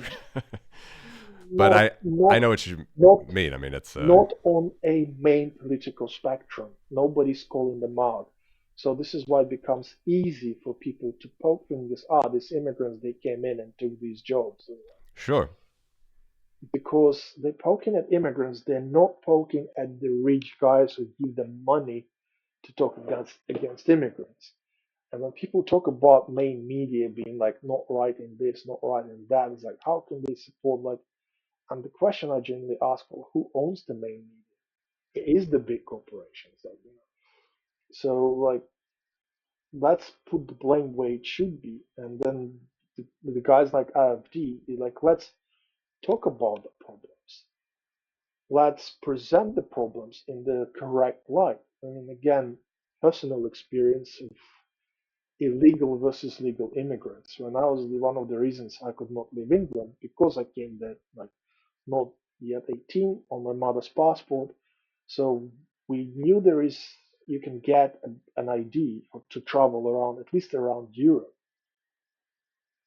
When we went to apply for this ID, because I was already living in England, I went there with my mother's husband. I knew they're gonna say no. All right, so I came there like we can try. If they say yes, it's gonna be brilliant. But we because I'm here legally, I was like, okay, they're probably gonna say no because I didn't come here as an illegal immigrant. And this is exactly what's happened. It was a point blank question. Did you come here legally? Yes. Then we can't give you the travel pass. You should have seen the reaction of my brother's husband. Like the guy nearly blew up. It's like he was like, "What the hell? Like, we do everything right, and they screw you." Whereas the somebody who came here illegally gets all his rights and gets all his Yep, benefits. 100%. And That's nobody's talking about it. It's like, well, I mean, this is the other issue, one of those issues that I mean, where I think is very much correct for this new right, or however you want to say. There's plenty of the spectrum of the right characters, whether you're hard right, far right, new right, whatever, that are bringing up immigration, at least in the U.S. And I think in Europe it's starting more, but where it's correct to realize that, look, the policies are undermining. They're either undermining the local population that is trying to work and the legal immigrants that want to come in, or it just has to do with all of your other macro policies, which have already outsourced all of the, you know, better machinery manufacturing that could have helped us. You've already outsourced all that to cheaper countries anyway. So all those things, big macro issues, I agree with you. They need to be addressed more. But unfortunately, again, I go back to our discussion on Ukraine, is that we have a situation where they're stacking all of those things up into the category of, we need to bring it back home to focus on the local individual and not focus on immigrants or helping, foreign aid or helping Ukraine. Obviously, we say USAID or USAID, dismantled by Musk last weekend. So all of those things are a very huge headwind for Ukraine, because you're fighting against that. Whereas if it was 1991, of course the climate would have been completely different, but you wouldn't have a maniac, tyrannical, irredentist leader in the Kremlin, which you have now, and that's what you're fighting against. So it's Herculean what the Ukrainians have to go up against because of all these issues. And I don't know. That's where I'm wondering about your family or friends back home, people that you talk to, that are, what's their impression of sort of the attitude that Westerners are giving them? Because in my opinion, it's been very lackluster. It's been very much, for me, it's very clear. It's very clear because of my Baltic history, but it's also very clear because anybody that knows their United States history would know that the French helped the United States defeat the British at Yorktown with a majority of help in every category: more artillery, more ships, more soldiers that lost their lives, more casualties. We could not have won it without the French. And this is a convenient fact that is looked over by all the nativist, sometimes racist Americans that think that they can just do everything themselves, and they magically did everything themselves. History is a lot more complicated than that. So it's not hard at all for me to say we need to 100% support a free and liberal democratic Ukraine, 110%, and we need to continue doing that. But obviously people get tired. It's been 3 years and people are tired. They don't want to talk about it. They want to go native. They want to go, local, no foreigners, no immigrants. So what are Ukrainians, what is your opinion of that? Do Ukrainians feel that? Do they feel that the West is not showing them as much support as they like or would need? From what I hear from Ukrainians, say they've been feeling that from the very beginning. They've been feeling that from 2014. It's like that. 100% from This kind 2014. There you go, Obama. I mean, you have a Democrat in the White House. You're going to get someone who doesn't know anything about foreign policy. yeah, despite having traveled all over Europe, yeah. You go like, Yep. come on, man, you've been there, like. But no, the overall feeling was like, look, we made a deal. We stuck to our end of the deal. We did our best. I mean, the Ukrainians. Yes, I was not there, but they have started changes even during this war. That's what something The full President scale. Zelenskyy was pointing out. He said, look, even during this war, we took the laws to fight the corruption. As a matter of fact, the two generals that were in charge of the defense of Kharkiv, before the second attempt on Kharkiv just this year.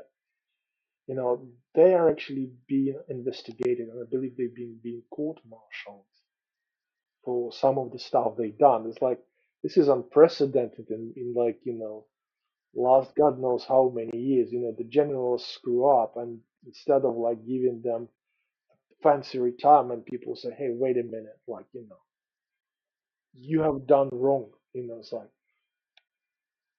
these are the changes you see in Ukraine. So it's like people feel that the West is like kind of not acting at all.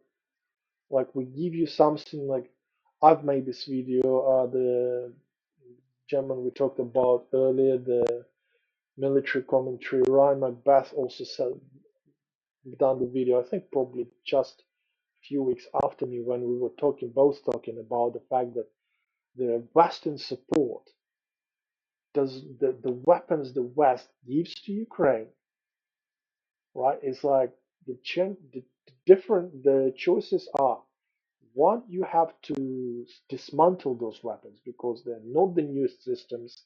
You cannot keep them forever, so you have to pay for dismantling those weapons, or you give them to Ukraine. So when somebody says, "Oh, we gave Ukraine like 30 billion worth of weapons," it's like, well, actually, you saved yourself 30 billion on dismantling those weapons because 100%. making those weapons safe often costs as much as building them new, right? So nobody's talking about this, but they throw these big numbers, and even those things they claim to give, they like provide them. It's like, okay, here's a little spoon, here's a little like there's a little drip, like, and then what they say as well is like, well, we're gonna give it to you, but you cannot really shoot it towards Russia, Yep. Can't use it. right? Right, you can't, like, you have to kind of angle it, so like give it a good angle. So it would be nice if it wasn't flying like if the Russians attack, it would be nice if it was coming from the kind of east. So it's like if it was flying towards Ukrainian territory, and I was like, how do you expect us to do this? Like go into the Russian territory, drive in there with your like nice like your expensive missiles, and then shoot them at the Russians' backs? Yeah, it's Not just, even. you just defend yourself responsibly. Yeah. You're getting invaded. Your people they're trying to exterminate you, but defend yourself responsibly. You can't, you know, you can't defend yourself. That's basically the view. And again, my line, which I will just repeat to anybody forever until this war ends, is there is nothing more to our American friends. Is there's nothing more American than getting help from a friendly partner to fight your independence. I mean, fight for your independence. There's just nothing more American. And all Mhm. these trolls, all these Bitcoiners who are not supportive and say, "Oh, fight your own war. You're going to start World War III. You're terrible. It's all your fault. Blame the victim. You were too short of a skirt before you got raped. You whore. You guys just are just terrible." All these little trolls, these little hard asses who sit in their mom's basement, they have no idea that the Americans would not have won at the Battle of Yorktown without the French. They have no clue of this. They're just But to be honest, like, I mean, those guys, they're a minority, but and I'll give them what they. Well, I'm saying like, look, guys, then can we concentrate on the people who are in power? Because like, how the good point. Western help looks like. I'm gonna make a very kind of interesting like. Imagine that, like a woman, you have a town, right? And in this town, they said, okay, all women must give up their weapons because for whichever reason, right? Or all people who live in this town must give up their weapons. It's only like the trained sheriffs that are supposed to carry them. So people say, okay, cool. The sheriffs are there to help us. They're the police. So the woman gets attacked. She's being beaten and raped. And then you have this really old sheriff who can hardly lift his gun. He comes up to this woman while she's being raped by a bully and a criminal, and he says to the woman, "You know what? Here's a pillow. You can use it to make yourself more comfortable. Precisely. That's how a lot of stuff which comes from the West is like, here's some weapons, just make yourself more comfortable. I mean, if you can look at the screen, I'm just sharing an article. Yep. If you can, like, 1 second. There we go. okay, cool. This is an article from One Shot, One Kill.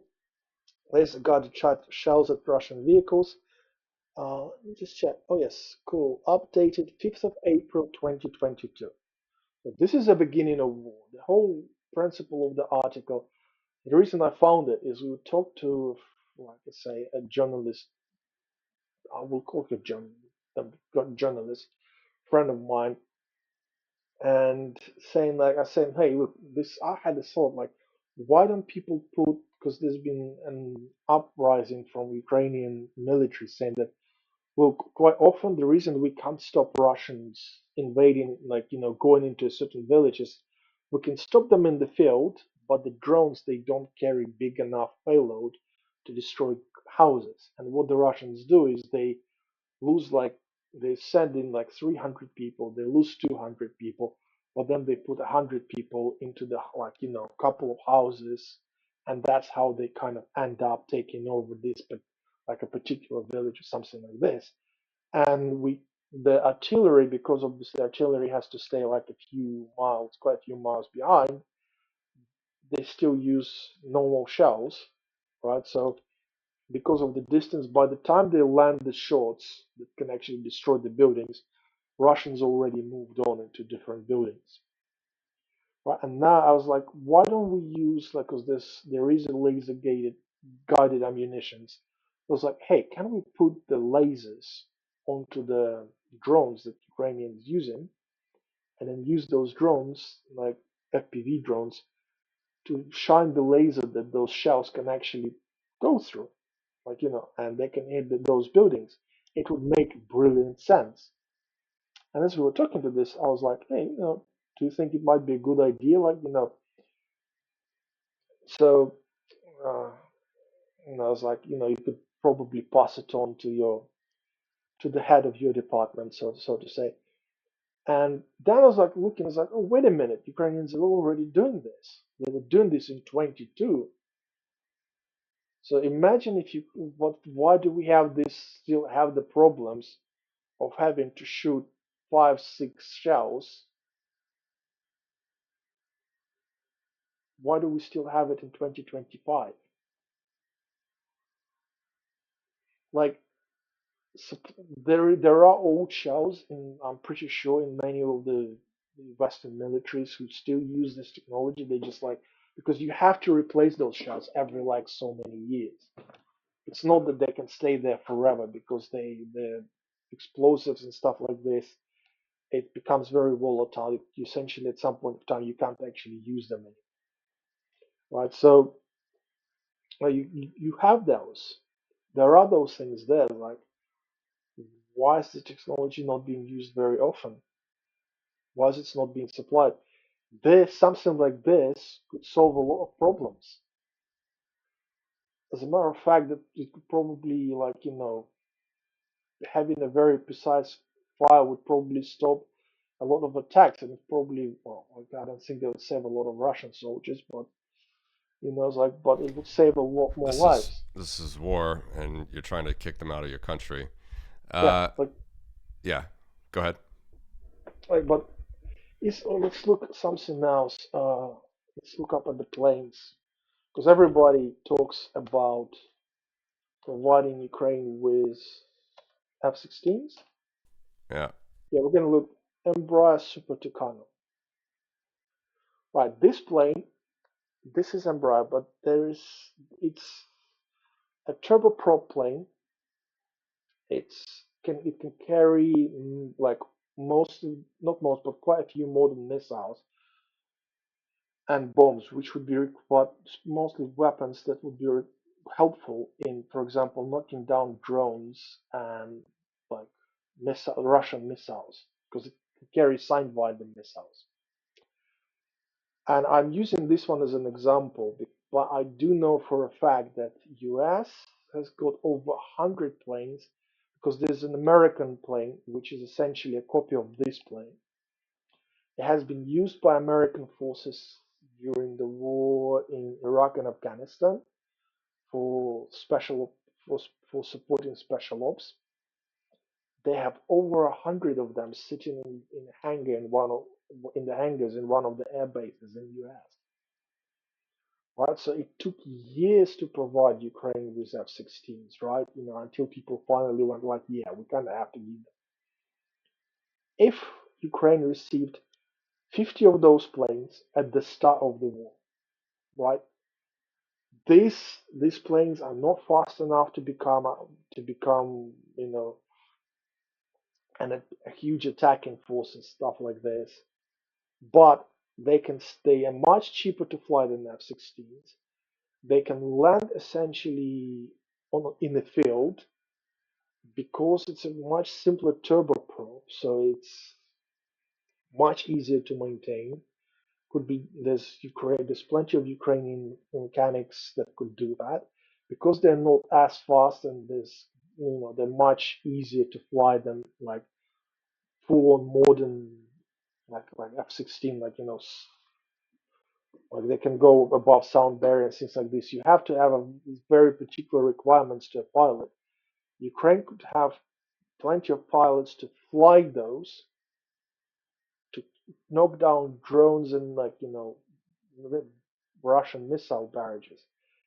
If Ukraine had 50 of those planes, at least from 2023, thousands of lives could have been saved, and we're not talking just soldiers.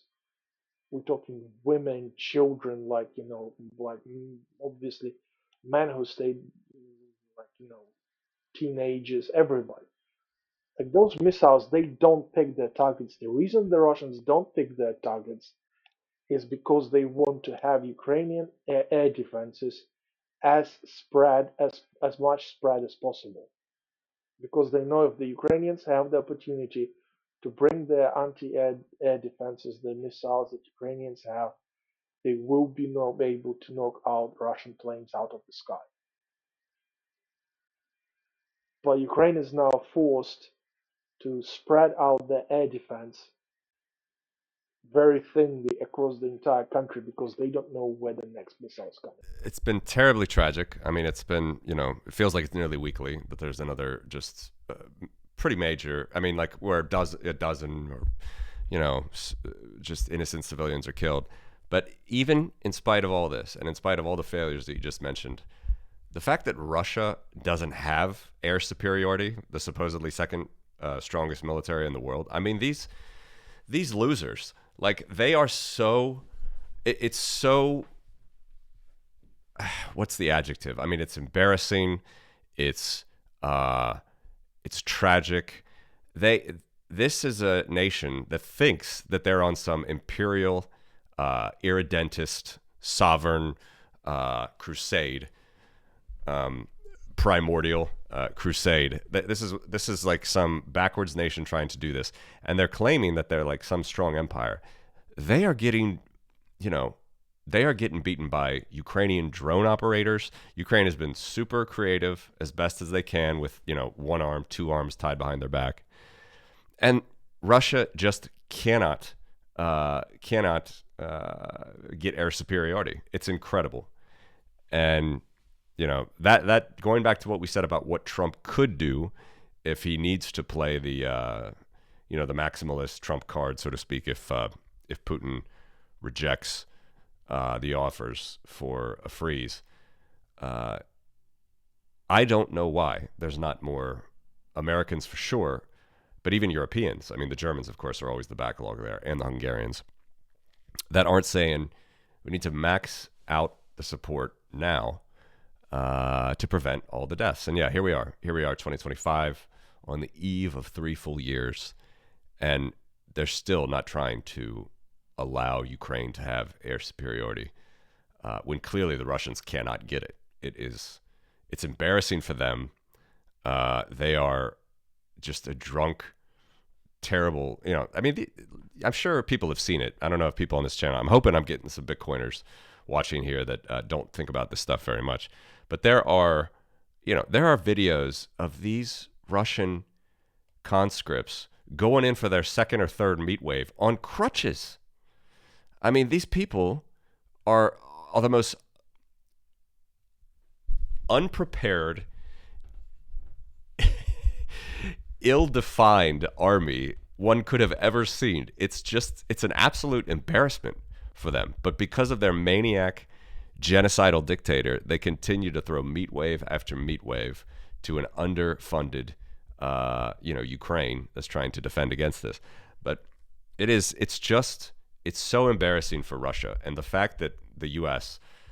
and Europe can't stand up and say max support now, 3 years on, is it's very disheartening for me. And I do hope you're right that the max out support for Ukraine option comes from Trump, whether as a threat or as reality, because I don't know what else Ukraine could do at this point to show they're not backing down.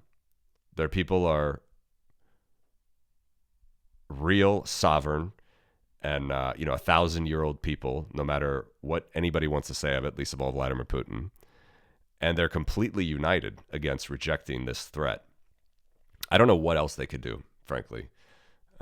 So I don't know. I mean, I have friends in Ukraine. They tell me that they're exhausted. They tell me that everybody's tired. Is there any hope that you see there from the people in leadership or the people that are, the young? I know there's this whole battle now with Ukraine the leaders trying to still stave off young people getting mobilized into the army.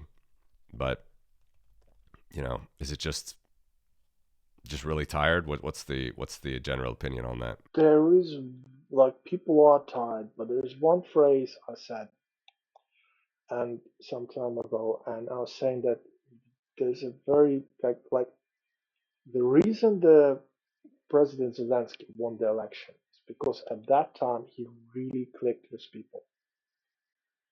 Why he really got the people's support. 78% or whatever it was. Yeah, it was a big number. One of the reasons is, again, something nobody in the West says, is one of the major reasons he got that support is because he was saying, hey, I'm going to do everything in my power to get behind the table with Putin and see how we can sort that mess out. Like, I want a peaceful resolution so that we can actually move on with our lives. That was one of his major selling points, and he was like, doing everything in his power ever since he got into power to try and stop the conflict. But it was always been a Putin's conflict. So the people are tired, but I think there's a lot of stuff which are happening in Ukraine which are very positive. Like there are positive changes that are coming through, but they're not talked about enough. So people don't hear those positive messages. Sometimes certain things they take much longer to achieve, like, or to happen. And a lot of times I was saying there's a problem that the Ukrainian government still has, though, is despite that there are a lot of good positive changes. Right? There's a system which is still in place in Ukraine, which dates back to Soviet Union. And many people within that system, again, they have started in Soviet Union. So they'll be like in their 50s, 60s. So they were starting in that system during, at least the people who survived in that system through the 90s, through the beginning of 2000s. So there's a lot of like mid-level corruption. Is is not like, and it's not like specifically corruption, just people not doing what they're supposed to do, for example, or like stuff like this happening, and people see that on these places, and there's not enough messages that saying, hey, we're doing these good things, like and the problem Ukraine has is if they have actually declared that, look, we are having an all-out war, they might have had an excuse to clean the system because there's like a very good pressure from the bottom, to change things. There are people at the top that are trying to change things, and then there's people in the middle, like a big chunk of people in the middle who don't want to see change for them. As much as they say, hey, we want to have a better country or something like this, just so long as I don't have to change, so long as I don't have to do things a new way.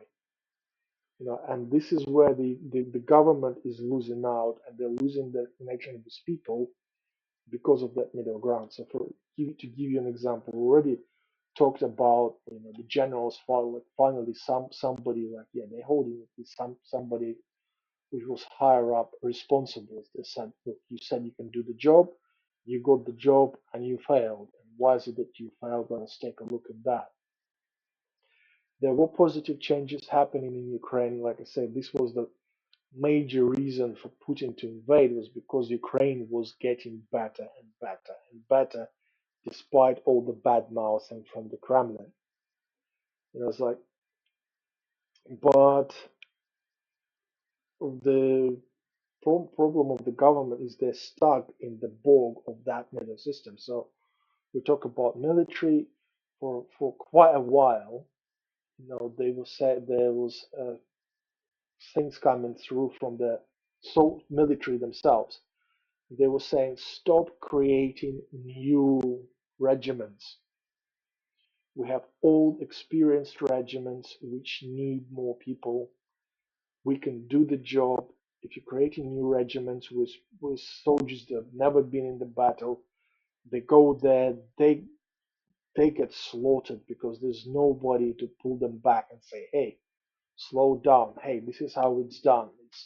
Because it's one thing if you do it on the training field, and another thing if you do it in the battlefield. Like, anybody who's done any sort of martial arts, you go to the training session and you're like, yeah, I'm doing so well. And then you go even into a sparring match, and all of a sudden you forgot everything you did.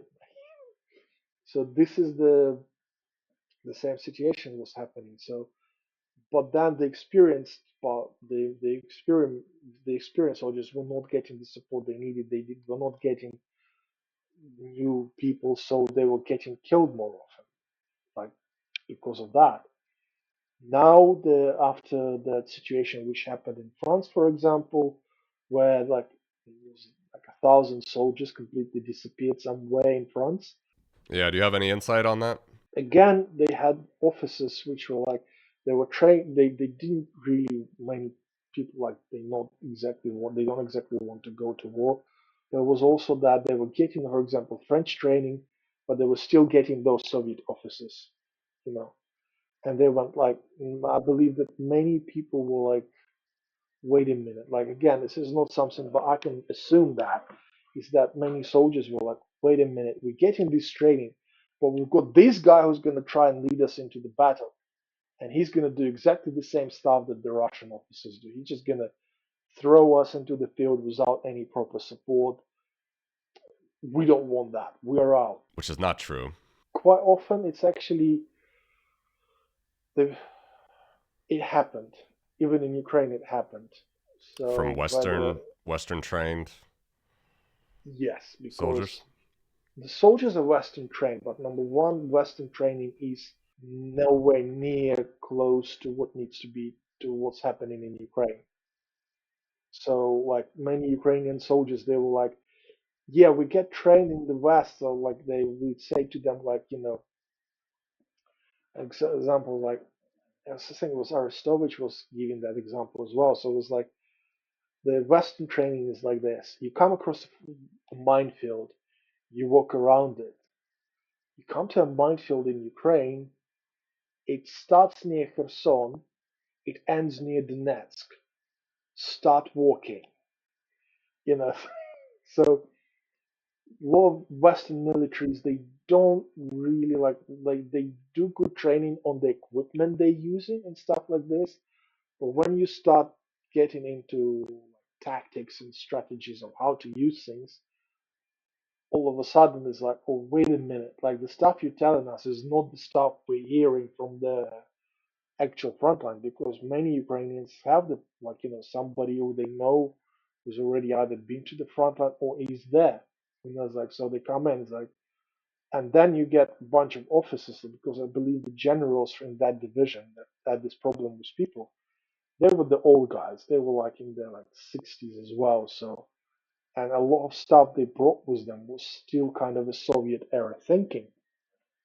And now you have the soldiers who go like, if I go to serve under this general who has never really been in battle, but the stuff he's giving me, it's not like you can, it's not like if you go to a company for a job and the managers are horrible, you can quit. It's if you go with this guy into battle, you're gonna die. Yeah. And these things have happened in because in Ukraine they did become. It's not like in Russia where they say, "Oh no, our soldiers don't die." It's like and the Russians still don't believe that when somebody tells them, "Oh, guys, over 1 million of your soldiers have either died or received injuries that are not really compatible with healthy living." Maybe you want to share a little thoughts about why they're so gullible to their propaganda and don't believe the reality on the ground. They still live in the 90s. Well, actually, I've made a video saying why is it over 70% of the Russians support the war in Ukraine. Did it a couple of years ago, but the reason is they live in their little bubble, right? The mentality there, like we already discussed with you earlier, in many places in Russia, the mentality they still never left the 90s. Like the local like the crime bosses, they wear like nice suits now and probably drive a bit nicer cars, but they're still crime bosses. Some of them actually serve in police. The local there's also the fact that like many regions in Russia, right, they are very poor. Like I was just a couple of days ago, actually watched a video by a British guy with a Russian wife. They go to this town and this city where she's from, somewhere like in Siberia, I guess. It's like, and they were told saying how the city is like having new buildings built and everything else. And it's like very interesting because I was like, okay, cool. I was like, okay, I'm gonna give it credit. I'm gonna listen to that.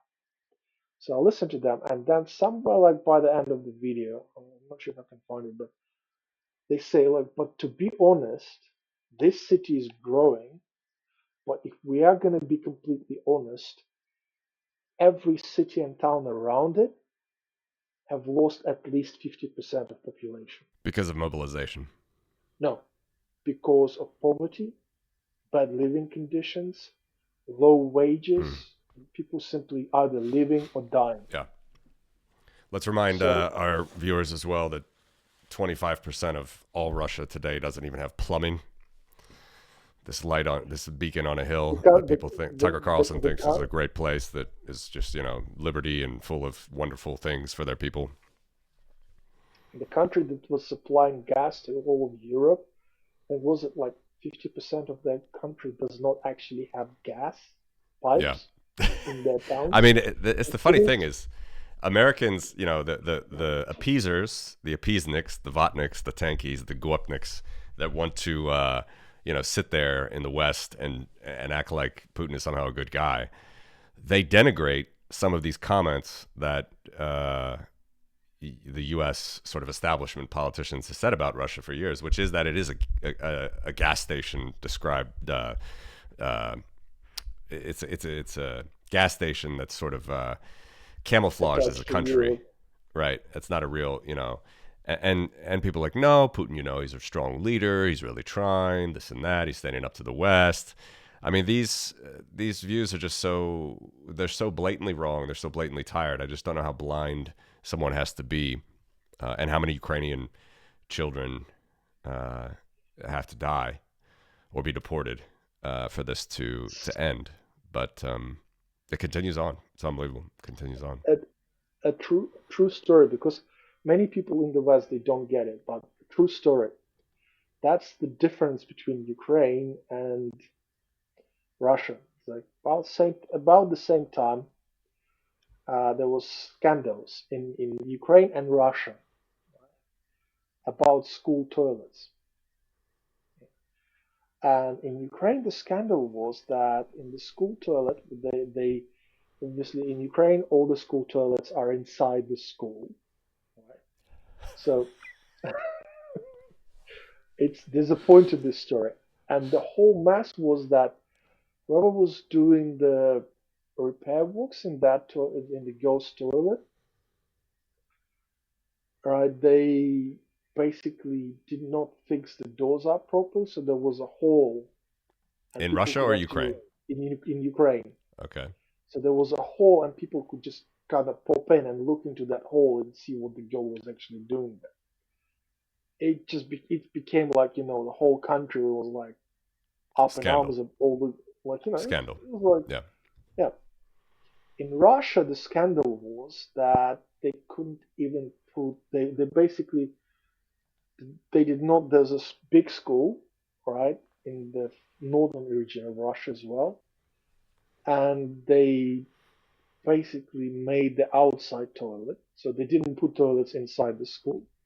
They just dug a hole in the ground, and the scandal was that they made it out of like wood and not a proper structure. No beton. Yeah. No concrete.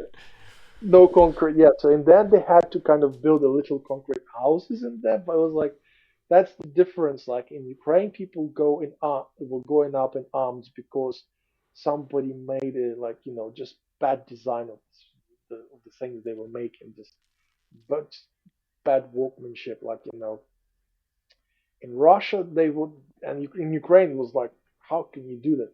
In Right. Russia, people were, well, okay, cool. Kids can go into the bushes. Who cares? Like, Yep. It so really it's is like, oil and and it water, happened. night and day, It happened sun and about the moon. same time. So it's like, and I was like, come on, like it's like it's just two different worlds. Like, Yeah. Yeah. and at that time, Ukraine was a much poorer country than Russia. Mm. Like, if you look at because many Russians were like, one of the things I say for since 2004, a lot of Russian propaganda was like because the first revolution, the first Maidan in Ukraine was in 2004, Mm-hmm. and a Orange lot, Revolution. and then the prime minister of Ukraine, she was not again a very how do I put it honest lady, and she tried to get into the gas trade, so she started that gas war with Russia, and it's like, but the fact was since that Timoshenko, you're time, talking about. yeah, Tymoshenko, Timoshenko. yeah, yeah, and she was the one who started the war with Russia, like no questions asked. But from that time on, the Russian propaganda was like, look, you can try not to elect Putin, but then you will have what's happening in Ukraine. If you don't vote this kind of single Russia party, then you're gonna have what's happening in Ukraine. And the difference between Russia and Ukraine was that time this is when the gas and oil prices started shooting up. So the people were getting a bit more money. The whole idea was that Russians are making more money than Ukrainians. But if you trace through, like because people still talk, it's like even though you have an argument, but until the Russians invaded in 2022, people still talk to each other. Like I still have family in Russia, like like very distant cousins and stuff like this. But nevertheless, and yes, I didn't keep in touch with them, but other people did. There were Russians who came to live in Ukraine. There were Ukrainians who went to live in Russia. You know, and what started happening is the Russians started getting more info from Ukraine because many people still speak Russian in Ukraine. So the Russians could get access to like Ukrainian information, and the people will started asking questions. And then 2014 has happened, and Ukrainians stood up to Yanukovych, right? And like and then the Russians invaded Crimea. The Russian Korean invaded the eastern Ukraine, and they were saying, "Hi, you see now what Ukrainians did, and now they have the war inside Ukraine." It's like we're not saying there's Russian soldiers there. But if you don't support Putin and his party, you're gonna have what's happening in Ukraine. So there was a lot of propaganda going on to the Russians and telling them like, hey guys, it's like then they were telling them that look, these guys who come into power in Ukraine, they hate all the Russian speakers, they hate us. It's like, and the push was always like, they're living like crap. They're kissing the ass to the West, but they are not actually, but they're not succeeding. Look at us. And then in 2022, it's like it was already obvious that if you look, for example, at information like official minimum wage in Russia and Ukraine, if you look at that, it was actually minimum wage officially was higher in Ukraine by like $2 or something like this. So the Ukrainians have started doing better. And again, since 2014, Ukrainians have started, like, for example, traveling more to the West. So they received a visa-free travel to the West. So they started bringing all the best from the West. So this is why we're talking about people started electing new young leaders who were like becoming the local leaders. And if you look at the cities, this changes started happening.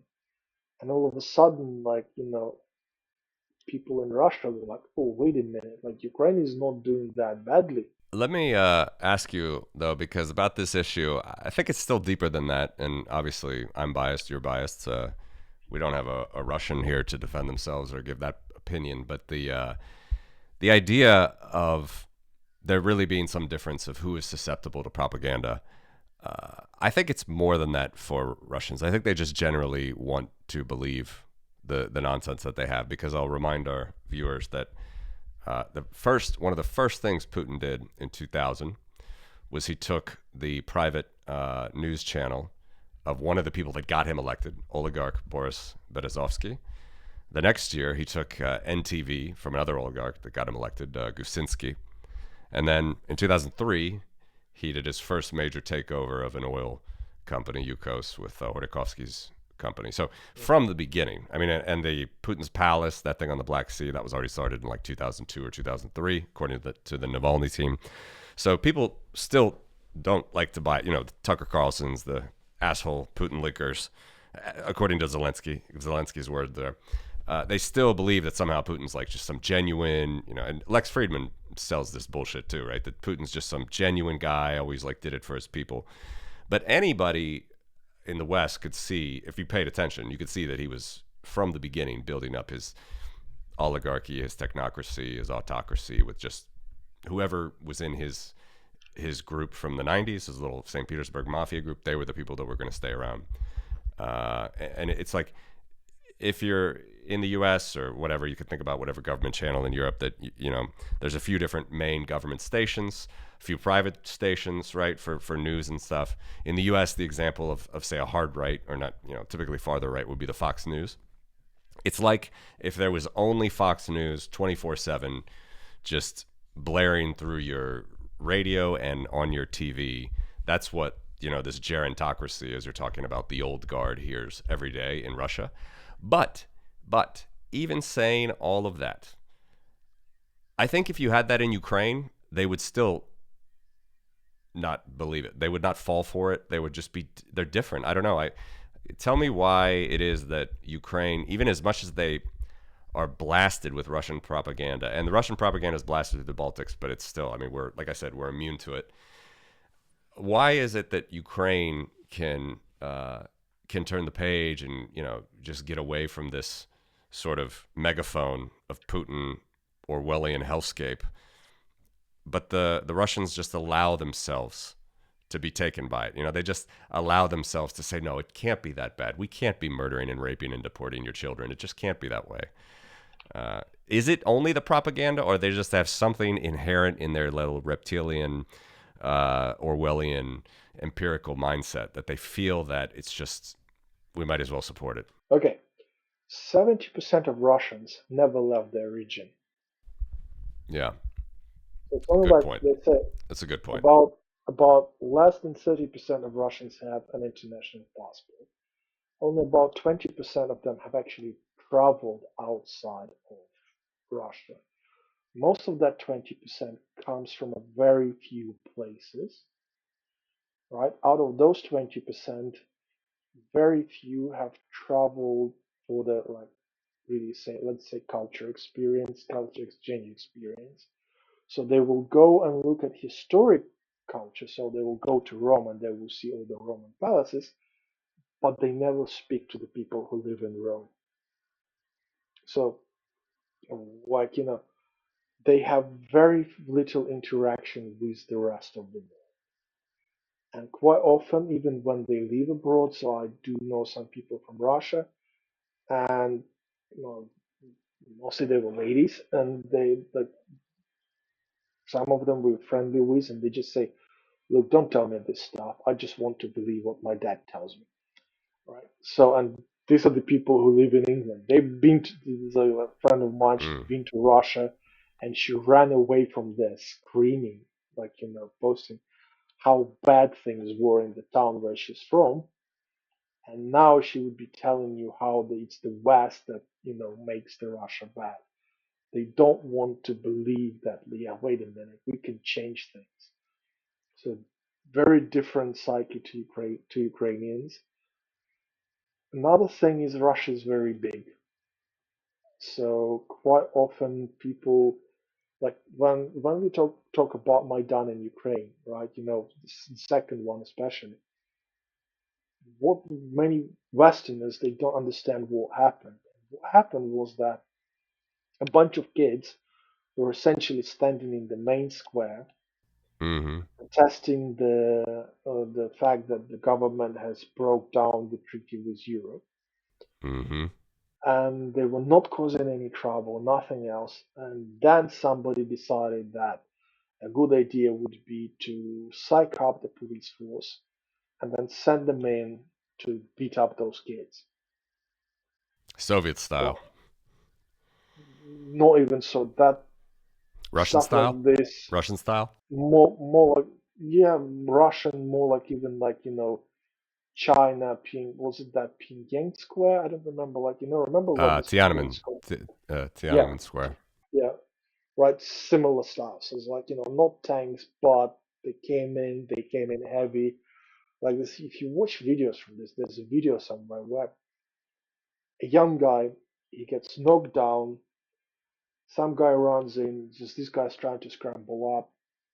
As the police officer, like this is a big guy running through with this big stick, and he just goes at him and just whacks him with a stick.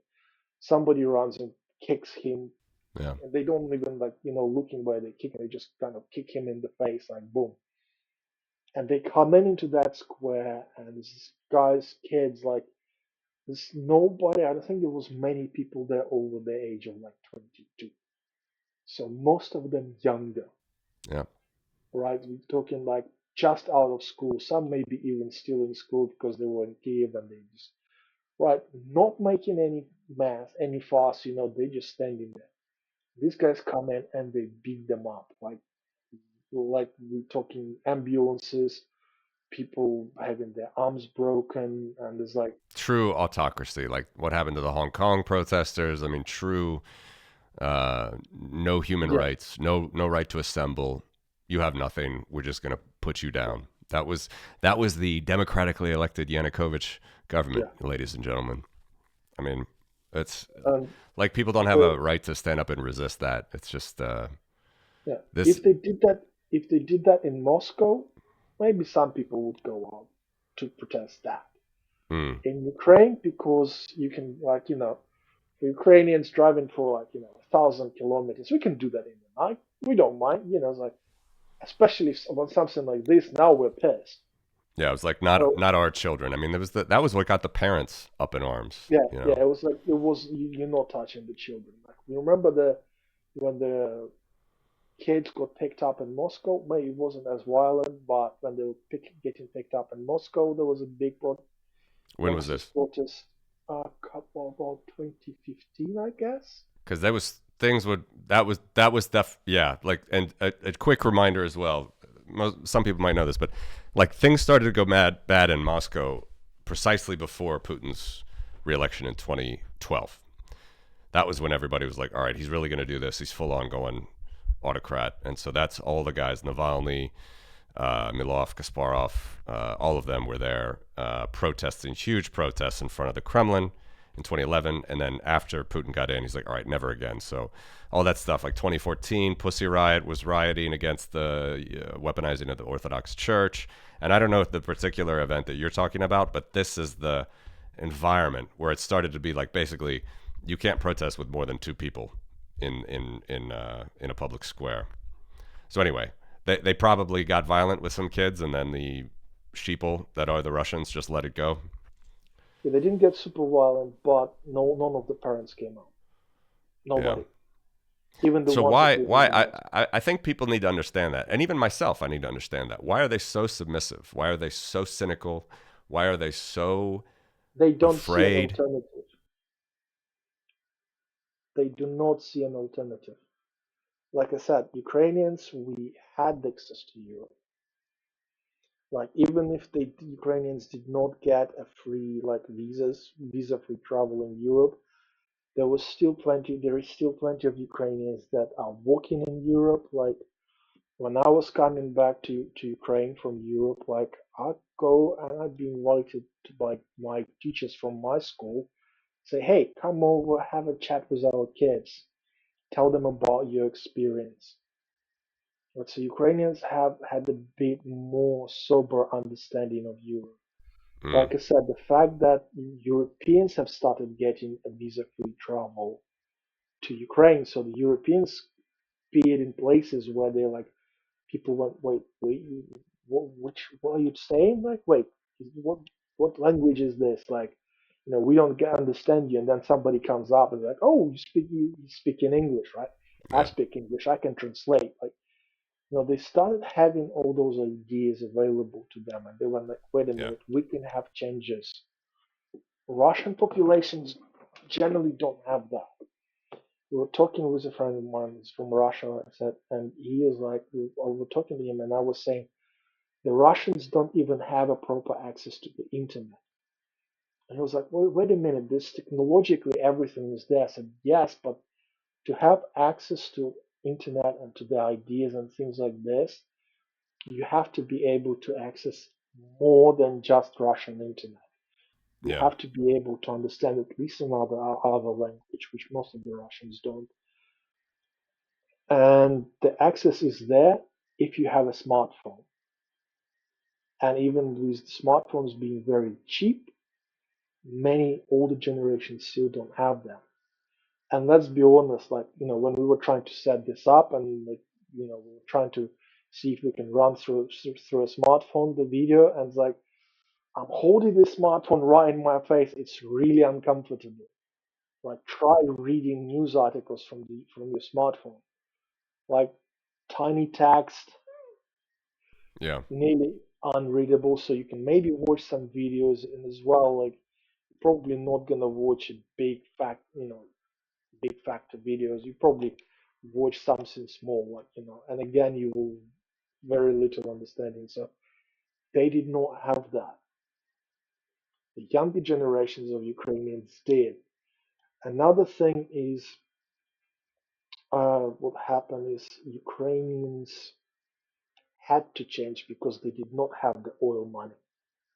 So the businesses had to change, the yeah, enterprises had to change, they had to build up. Just to give you an example, so until 2015, Russians could not build their own trains, right? They they still can't um, do mostly anything. It's oh foreign. they after 2015 for about 6 years they could, Mm. but But they had help. They had Western consultants that would come in and oh help no, them. no, no, that's even funnier than that.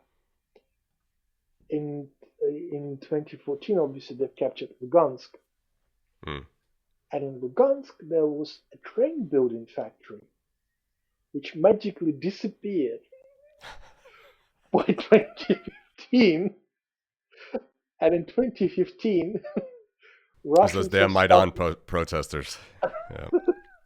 Yeah, another wonderful fact. I don't know if that thing still exists, but in 2015, Russians have managed to start producing some of the biggest artificial gemstones, like rubies, I think, Okay. from 2015. Right, but it's a very interesting fact. In 2013, 2012, in 2013, there was a Ukrainian semi-oligarch, Kurechkin, his last name. He was also from Donetsk, right? And he opened a factory in Donetsk, which surprisingly had been supplying every major glass, anyway, most of the major watch manufacturers in Europe and probably on the planet with artificial rubies to use for the glass, this non-break, non-scratch glass on your watch. Right. Chances there's about 80% chance that came out until 2014, that came out of Ukraine, that glass. Then Russians took over Donetsk, and less than a year later, all of a sudden they opened a brand new factory in Russia. They had a crystal university, crystal institute, which didn't exist. And then in 2015, it gets a new place. I don't remember the name of the city, and they start producing the biggest crystals in the world. Right, the factory was Wow. like, Wow. and I like hadn't heard that. a lot of things like this. Yes, like so a lot of technology they were like taking over. One other thing people forgetting is that in 2012, 2013, shale gas was found in Ukraine. Yeah. That's absolutely in Putin's view. And then Trump, of course, says he wants rare earth minerals. But if he wants Ukraine to bargain their rare earth minerals away, they're going to have to go into the eastern territories to get them, as far as I understand. So I'm curious what Trump is going for there. But the thing is like, but when we talk to Russians, but when you talk to Russians, like you give them facts and they go, no, no, no, this can't be right. This is not our TV didn't say that. So they do not have that access, and quite often, like I say, we're all humans. I know this because I'm simply a little bit interested. But ask me on any other subject, which may like you talk about cryptocurrencies. Like I know just a little bit what I heard on TV. That's not my. So I'm sure there are people who do cryptocurrencies or they will know things about cryptocurrencies that I've never even heard of. Right? It's like so. Well, it's a whole other topic, but Yeah, the but yeah. what I'm saying is that if you have your everyday life, unless you actually like reading, for example, books on history or something like this, or you like a little bit antisocial like me, but tend to have a mind to remember some random fact which you've done like 20 years ago, and it just comes up, and you go like, "Oh, I remember that." Like you will not really know those things. Like let's be honest. Like most of the Americans, they might recognize the name Zelensky because he's like still all over the newspapers. Mm, But if I say the name Kuchma, they will go, mm, "Who?" yeah. Yeah. Like, I mean, ask me about First most of the president, right? First president of Ukraine second post. actually. Ah, second. Well, that was close. Well, I believe he was the longest serving one. The Yeah. long, but that's what I'm saying. It is like unless you're interested in this subject, like unless I sit down and learn about like what was happening in Latvia, Lithuania, Estonia, like over the last few years, like somebody asked me about the president names of any of those countries, I'll be perplexed, even now, like because, like I say, I keep track of Ukraine, and this is something like when I was talking, I mentioned before, like sometimes when I go back to Ukraine, I'd speak to school kids, and when they were saying to me like, "How do you understand that you're Ukrainian?" And I was saying, "Look, I don't really care who rules in Russia, but I care who's the president of Ukraine. I don't really care what happens in whichever." city in Russia somewhere, like in Siberia. Like honestly, like if they're doing well, I'm happy for them. I care what's happening in Kherson, where I'm from. Where my grandmother lived now, and my grandfather. Like I care about those things a bit more than I care about what's happening in like like if there's a problem, if there's like a big party in Krishatek, I care about it. If there's a big party in Red Square, I would know about it. And this is how I was like, very quickly kind of decide, oh, wait a minute, I am not Russian. I don't really care about what's going on. It's like, and this is how you probably know about more about so many places where you've been, and you go like, I know about this, but if we start talking about, for example, life in Paris or life in, like, I don't know, back streets of London, if you've never been there, you would say, well, I've heard something, but a lot of stuff you will probably be able to relate to, because a lot of stuff I would speak to, you kind of say, okay, we might have similar problems in US, but we will not be, you will not be going like, oh, wait, I know exactly, like if I name some streets where, like, maybe I lived in London or something like this, it's not something that will come to your mind, oh, I know this place. And it's a fair point, of course, to always bring it back to the Western audience, which I am mostly speaking to, and you are as well, because we're speaking English, and we want to try to bring awareness and help to Ukraine. And I speak about it on my podcast occasionally, but like you said, we focus more on Bitcoin and individual freedom and liberty a lot, mostly. But the thing that I find is interesting is that if you just push that veneer a little bit about, like, for a Westerner or someone that doesn't know about Ukraine, um, they're so pleasantly surprised always when they talk to a Ukrainian, they speak to a Ukrainian, they learn any interesting thing about Ukrainian fact or whatever, and then you ask them to try and go and do the same with Russia, and it's just generally, you're going to find darkness and cynicism and probably something that's just completely fake, like a Tucker Carlson interview of Putin. It really is remarkable.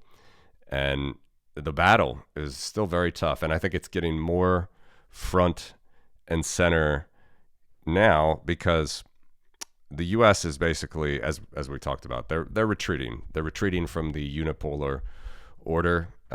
Trump is trying to do it on his own terms or however he feels like he wants to do it. Some people think he's going to be more autocratic. Some people think maybe he'll just be more businesslike, and like we talked about, maybe he will arm Ukraine to the teeth if Putin negotiations fail. So a lot of question marks still there, and I'm giving him the benefit of the doubt because if we ask where are we right now, 3 years post February 22, I would say unquestionably, in spite of Ukrainian heroism, we are still, Ukraine is fighting with one arm tied behind their back, and it's just very difficult. So I'm certainly giving Trump the benefit of the doubt that he can actually, not really. I'm trying to not look at what he says and talk about Gaza hotels and, I mean, God forbid what he would try to trade away for, Ukraine or later the Baltics or Georgia or Moldova. But I guess my question to you is, are you and other Ukrainians that you speak with, are you hopeful that we might make the right decisions here? Or are you doubtful? And if things do go, not according to plan, or if somehow you're forced into negotiations where you have to give up, at least temporarily, all the occupied territories, you have to shrink your army, you have to do all these things. Do you think the fighting will stop, or do you think Ukraine would keep fighting on? My issue, like whichever way this war stops, like I said, I have a very different view on certain things. My problem is what's going to happen in Russia, because many people kind of go like, yes, we're going to have to, but Russian people are not going to get any richer. Their infrastructure is failing, and now you're going to have, like, they already start having these problems, like, because if you listen to the Russian speaking channels, they this it becomes like a daily thing where the people who come back from war, they do all sorts of crazy stuff. Like these people, like anybody who has been through even a fist fight, we all know it can be like a very, very traumatic experience, especially if you had your ass kicked. But imagine going through the war. Imagine going through those meat grinders and surviving. Like, and these people are gonna come back. And when this war was starting, I said, look, guys, you know what? Just remember that once this war finishes, we will be accepting refugees from Russia, and we're actually gonna feel sorry for them. That's how bad things gonna happen. That's gonna happen there. Like we already mentioned today that a lot of reasons to attack Ukraine was because Ukraine was doing like better and because the Russian propaganda was failing. You know, and now with this war, not only the Russian propaganda is failing, but their whole system is failing. It's crumbling. While the war happens, or if they have a very, very, very good, like, push that, like, yes, the West came in, they still might be able to hold the country together. But my issue is that there will be a lot of men who come back, and you probably remember the like Afghanistan, soldiers that went through Afghanistan, and the issues they were like. There were not that many, like it's quite a few, but obviously in a kind of red of Soviet Union, there's like there are not that many, and still that issues that came with. You mean for the Russians that went to Afghanistan, or the No, Soviet, I should say? for the soldiers when they came back. Yeah, and it's not just Russians, by the way. That was Yeah, Soviets, so there, there there were were not just Latvians and Russians. Yeah, there was all sorts Ukrainians. of Yeah, people.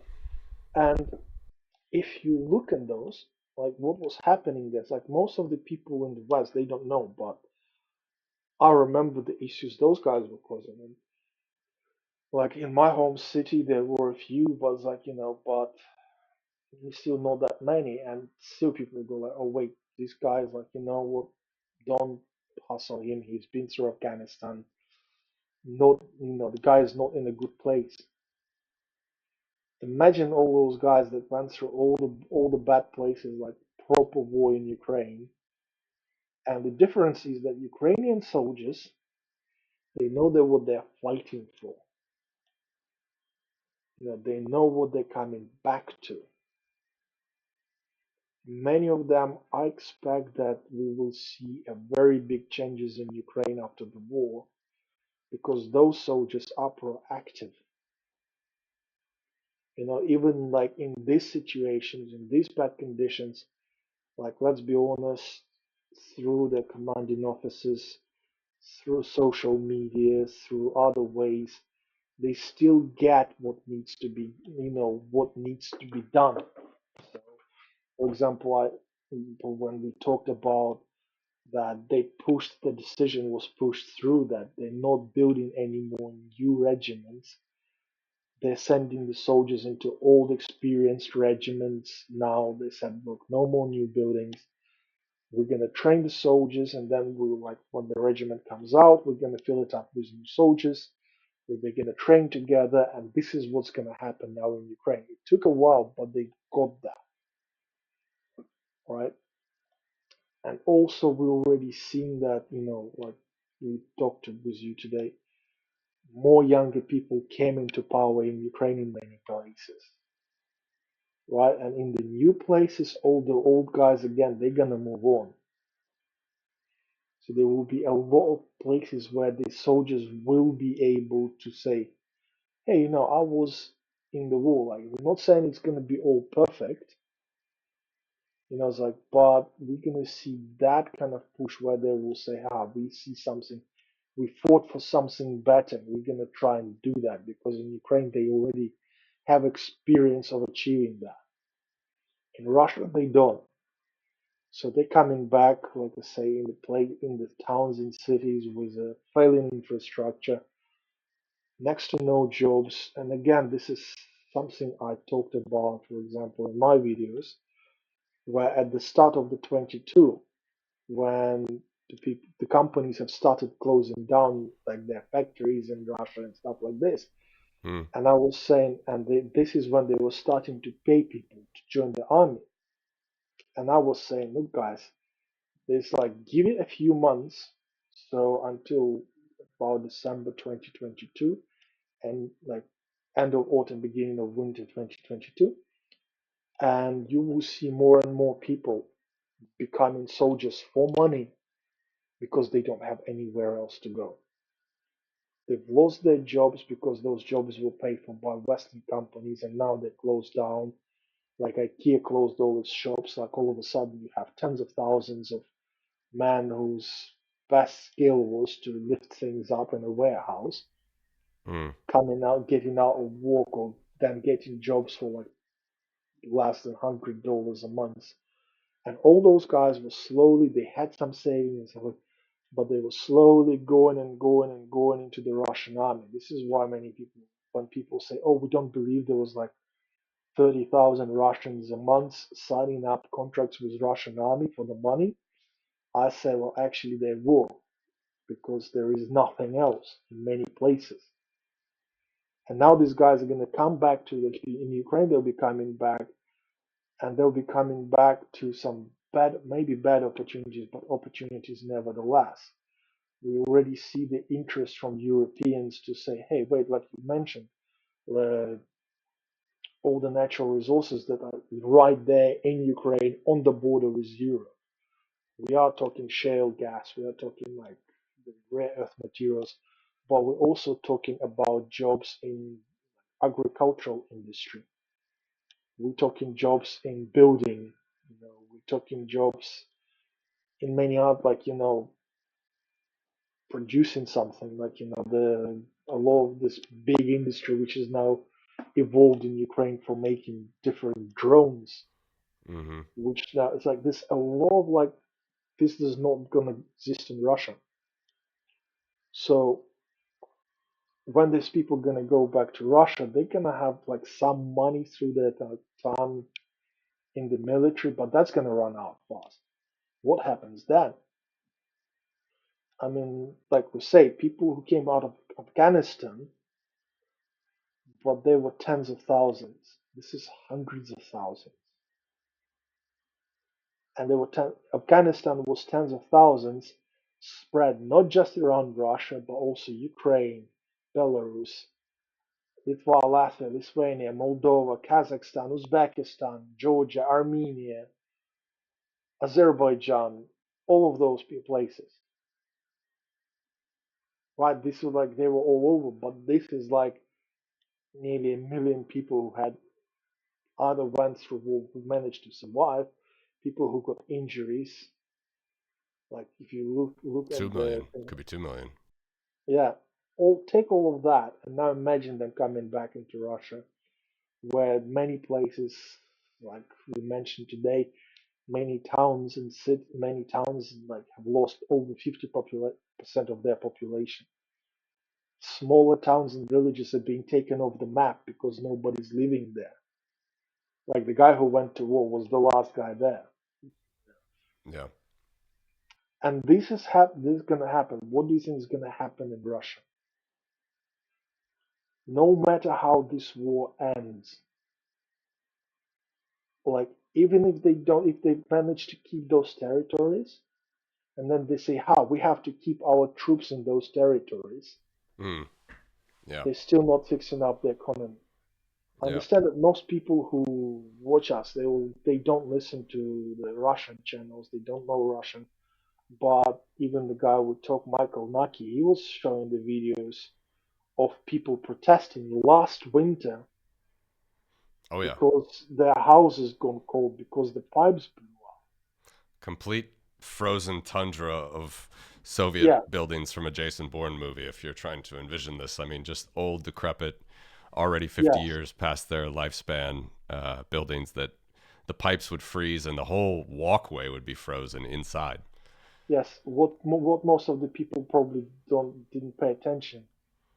Those those buildings were 20 kilometers from Moscow. Yeah, They were not, that's a salient point right there. I mean, that's a that salient that point. was not somewhere in like little town Novosibirsk. in the Yeah, that was like 20 kilometers from Moscow. yeah. Tucker And Carlson's again, dream city.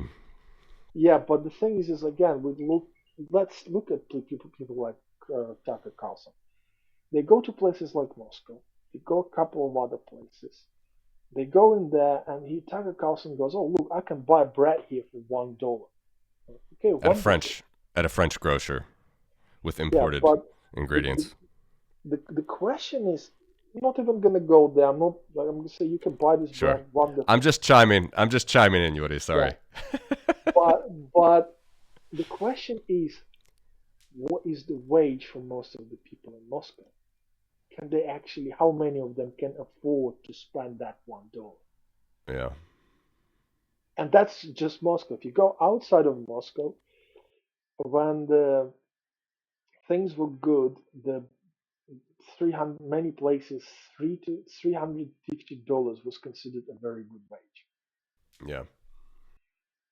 So if Tucker Carlson comes to those places and he says, "Well, I can buy this," it's like I also watch some channels by like was it American veteran who went to Russia. He's found himself a Russian girlfriend. It's wonderful. He goes into this town and he can says, "Look, I found this flat, such a wonderful flat, and I can buy it for only $30,000."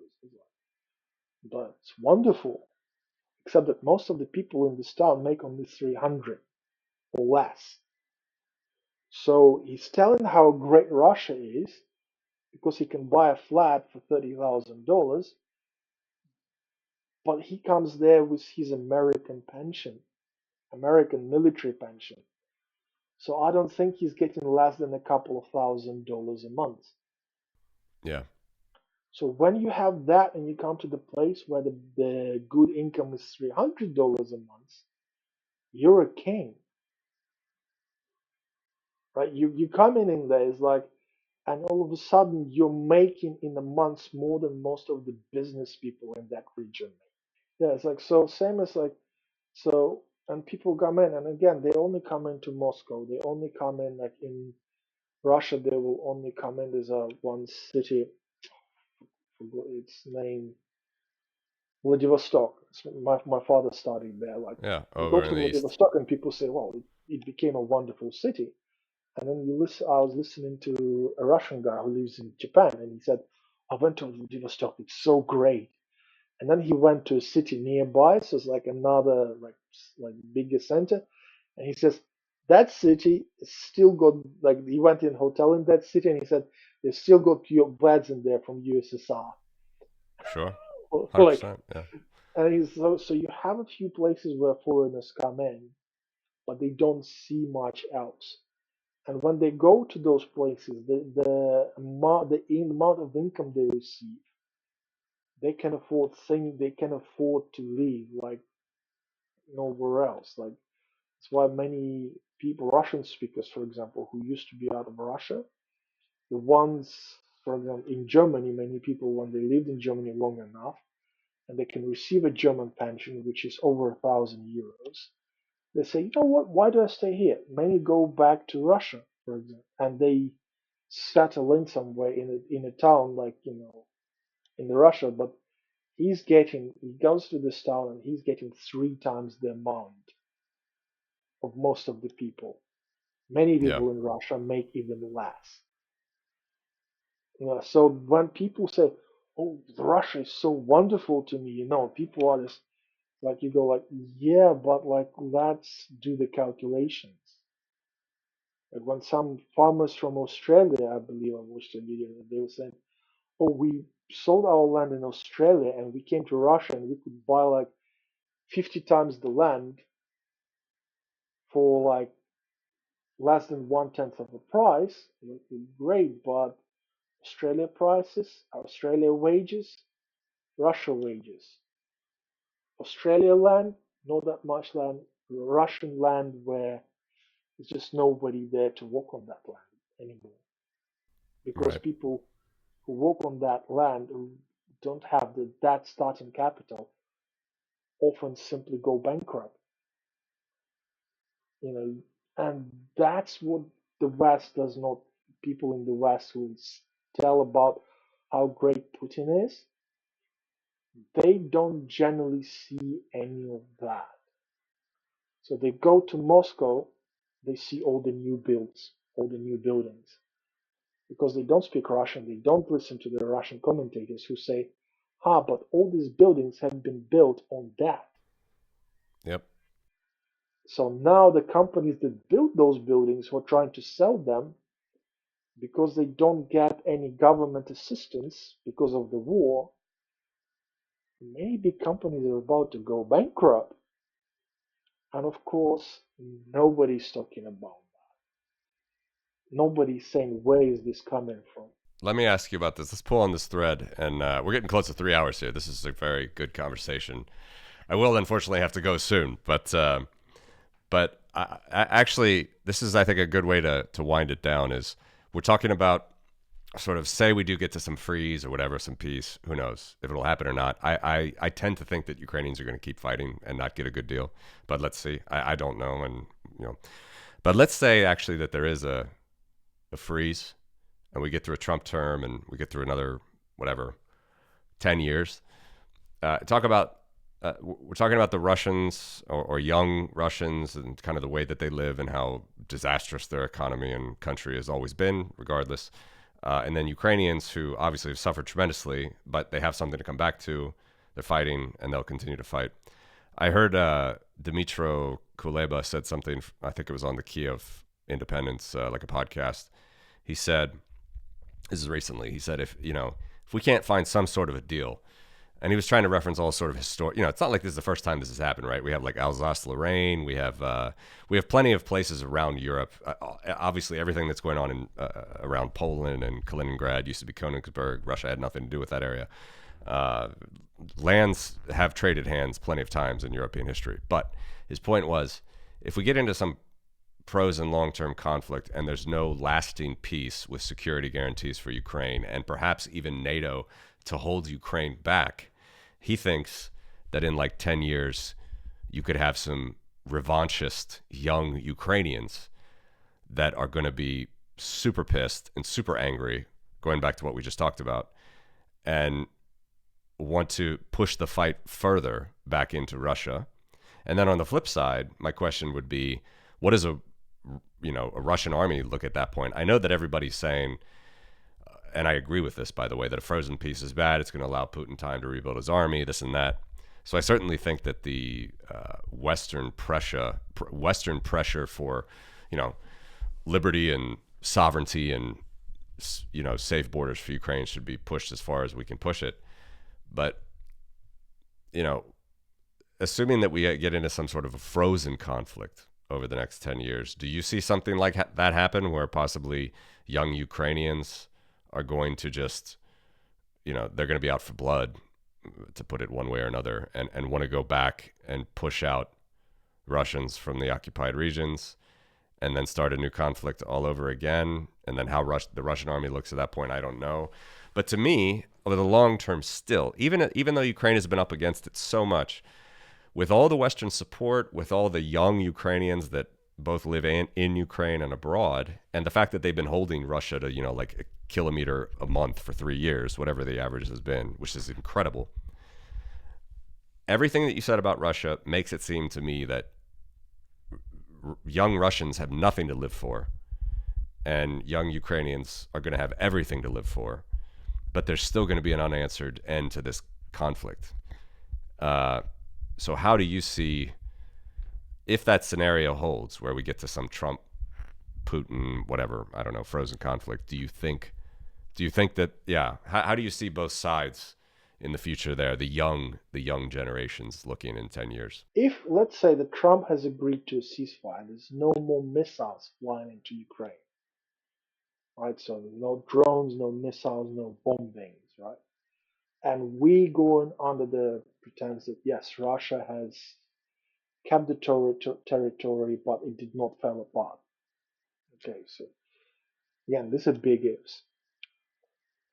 It also depends. Like, if if you look at the history, for example, the reason why many Afghans were pissed off with the West is they got assistance to fight the Soviets. I think there's like a very good phrase. It was Charlie's War, the movie, remember?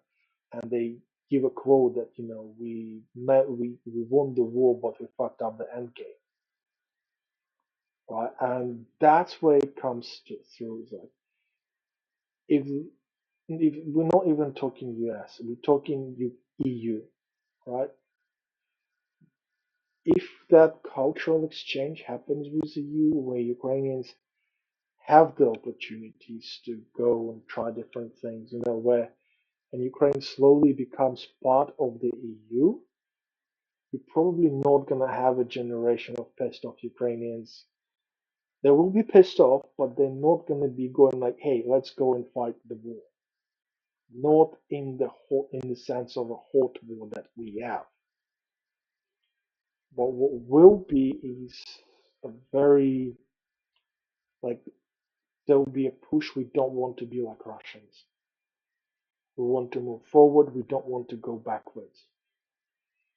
There's a very different, again, something we discussed with my Russian friends, and many Russians will confirm that was that any Russians who would stay in the villages on the border with Ukraine when the peace was there, they would go and buy products. So they would travel to Ukraine and buy products from Ukrainian villages. That was like an ongoing. They said, look, we tried buying stuff from the Russian farmers and we bought stuff from Ukrainian farmers, completely different taste. And there's a very that change in difference in cultures. Like it's a very long-standing difference in culture. But I was saying to like, if you talk to Ukrainians, especially from the eastern Ukraine, quite often you can differentiate the villages where it's a Ukrainian village or whether it's so-called Russian village. So I was like, and the difference was like if you go into the village and all the fences are painted, people have got grapes growing above it, the streets are reasonably tidy, nothing is thrown in front of the houses, like everything kept in order. Yeah, that's a Ukrainian village. You go to the village where the fences are not painted, they're fallen over, the buildings are old, it's like they're not often in a bit of a disrepair state. You go, that's a Russian village. Yeah, there's not even a garbage like route disposal. I mean, the garbage is heaped up on the outside of the city. No, it's not just Not that. even on It's the like outside of the city. it's the little things, and you look at this and you notice Yeah. that, and you notice the differences in approaches. I'm not And being facetious there. I'm saying, if you look at some of those Russian villages, there's no connection. There's no yeah, civilization coming in. The trash is heaped up somewhere on the but side of the village. City is the wrong word to use there. the thing is, some of these villages, like we talk about Russia, the issue is not in the village itself; it's in the local government, obviously. But we're talking about every day what people do. And it's like Ukrainians would paint their fences and like people in the around their buildings. And like, why do you do this? Well, if you paint your fence, it costs you like the general old thing was they would use the paint that would keep the bugs out because the fences used to be wooden, and you would use this white paint which is very toxic for the bugs, so they wouldn't eat your fence, right? And that kind of continued. And now, if you have a metal fence, if you paint it every 2 years, for example, right, it doesn't rust. So 10 years down the line, you still have a perfectly good fence. Obviously, it's not such a big place around your house, so like maybe a little bit different to the American ranches, which is go for miles and miles and miles. But when you have it around just a little piece of land around your building, if you paint, it's like, and these are the little things. Like for example, I was talking to my uh, uncle. It's kind of a mixed family, but and his wife, and she was like going like, look, we you can like they have a family which were like specifically pro-Russian and everything else. and they would when you milk the cow, if you keep the milk for like 2 or 3 hours, there's like this white thing, I don't remember, like white cream that collects on the top of the milk, right? And then what you do is you collect what Ukrainians would do is they would collect the cream, put it in the thing, and then sell the milk to the milkman. And she was saying like, and we would use that cream for cooking and things like this. And there's a Russian family, and they would milk their cow, and they would sell the milk directly, straight away. And then they would go and to the shop and buy cream from the shop. And the whole village was saying, "What are you doing?" Like, everybody was like, "What are you doing? This is insane. You can get cream from your milk and then sell the milk." It's kind of like that little difference is like in culture, and that culture has been built over hundreds of years. Like those little differences, like once one of the things I said, the first written constitution in Europe was actually written in Kiev, 100 years, 100 years before 100 years before Magna Carta. So it's like most of the people in the West, they don't know. They kind of go like, even many Russians go like, really? Like, is it like, is this really? It's like, yes, it was like written in Kiev by, and then you have that history going through the Ukraine, and then you have the history of like, let's make the land people as enslaved as possible through the Russian Tsars. And the territory of Ukraine was like always, it wasn't independent, but it was kind of this kind of weird area with like everybody tried to own it. So there's a lot of fighting going on. So you can't really put slaves in there because as soon as you do that, they run away. You need people living there that are capable of defending themselves. And so this builds a very different culture, like. Well, before 1795, it was the Polish-Lithuanian Commonwealth, and you had the Cossacks had a seat at the table eventually, and of course, it's a very complicated history, but that's a fascinating little, basically the Baltics, Belarus, and Ukraine, all of that, and Poland, all of that land is in some different times, basically for 500 years, was either the Grand Duchy of Changing. Lithuania or the Polish-Lithuanian Commonwealth. So Yeah, it's so it's a been, shared history. yeah, there's been a lot of fighting there. Yeah. Like, Yeah. but this creates like a very different approaches to things. And like for example, Ukraine and Poland, like two nearby countries, but Poland is very much influenced by also the religion in Poland. And so you see a little bit also very free loving people, but a little bit more how to put organized than Ukrainians. So Ukrainians were like a bit more essentially in those centuries, like if you're talking about like terms of Cossacks, Ukraine was somewhat a bit of a very like semi-aggressive equivalent of US. So people who wanted to get away from their masters, from Mm, Russia, from Poland, even, mm, or people who wanted to join like military, like Cossacks, as people that would leave military service in Swiss Guard to go yeah. and join Cossacks. Yeah. So that was like a place where people who kind of wanted that kind of feeling of yes, we're free, we're chaotic, but we're free and we do like we have this land we work. They would go that area, which was like mostly like modern Ukraine and Kuban River, like those areas, kind of like. So it was literally like people from those areas. Like another funny fact, the Battanian musketeers were based on Cossacks. Mm.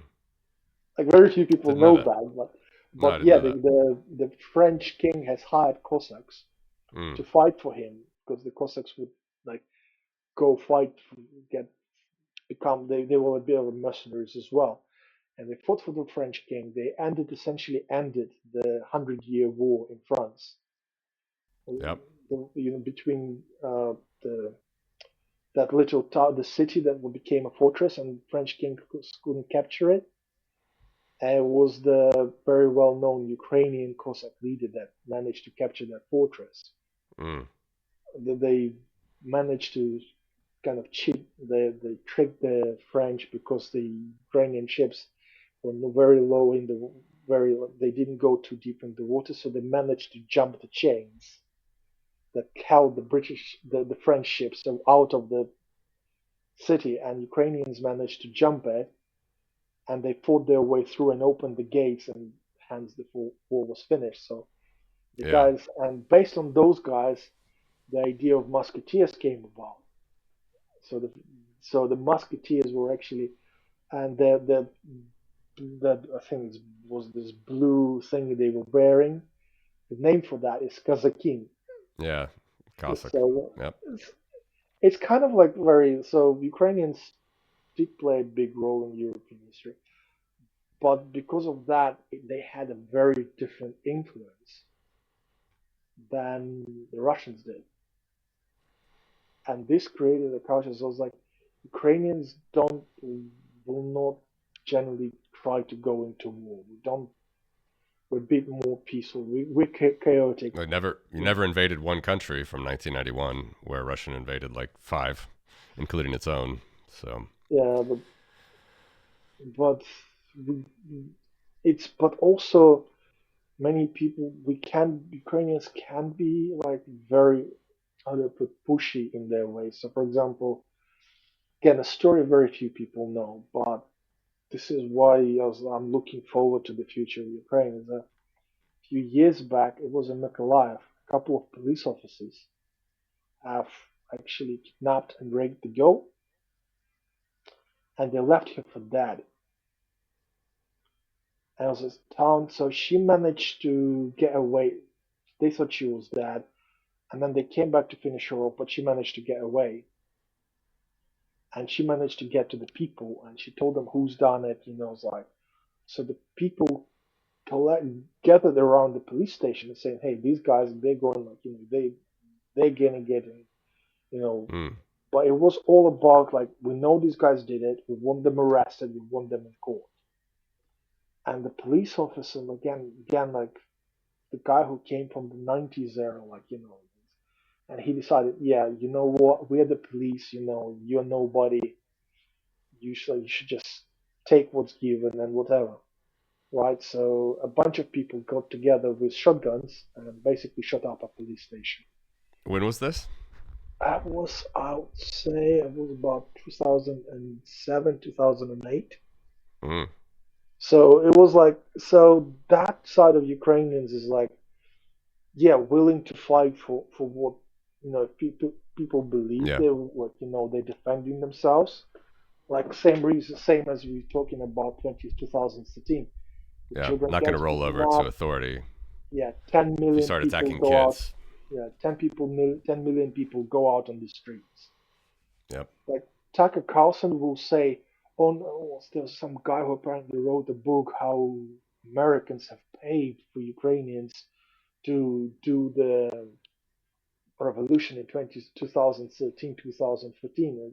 And Is this according to Scott the Horton's book, Provoked? Scott Horton's book, some, Provoked? It's one of the more embarrassing takes. Yeah. I mean, yeah, he's terrible. I mean, facts are it's not germane, nor are they really facts about the and the thing situation. is like according to the Russian sources, like any Ukrainian that went and took part in this revolution got paid minimum of $100 a day. Yep. He's 10 million people, at least 5 million people being active daily. Like over it's 10 million people taking part in that. Like that's he's like a never been to billion. Ukraine. He has no idea. I was at Maidan. I can guarantee you it wasn't Yeah. Western Allied funded. It But was what I'm grassroots. saying is There were that Bitcoin signs there, by the way, for donations. Sorry. Go ahead. I just got to keep throwing but, those things but, in. but, Go ahead. what I'm saying is that if we just simply take in the money, and apparently Americans were so good that they've spent over $1 billion a day Mm. over a space of, what is it, 4 months, 4.5 months. Yeah, the coldest months of winter, and all these Ukrainians came out to collect their Yeah, paycheck yeah, and from the they were CIA. paying. Oh, they've spent over $1 billion a day, so it's over 100 days. say 120 days, I'd say, around that. So 120 days, over $1 billion a day. Wouldn't it be nice if they took that money and spent this on the weapons and gave those weapons to Ukraine right now? If they were Yeah. spending that much money If they to have get such people to cash that go they out can on just, Maidan, yeah, right? yeah, Can we please have $120 billion like in one go in 4 months? Like we're not yep. talking like 4 years. No, Can I've we I've have talked about I've talked about it many times, and I don't know. We should end it, Yuri. This is really interesting, but I gotta close it at some point. But one more thing. I mean, while we're at it, just putting these stereotypes. I mean, the one that I hate tremendously is the idea that you're going to call Ukrainians Nazis.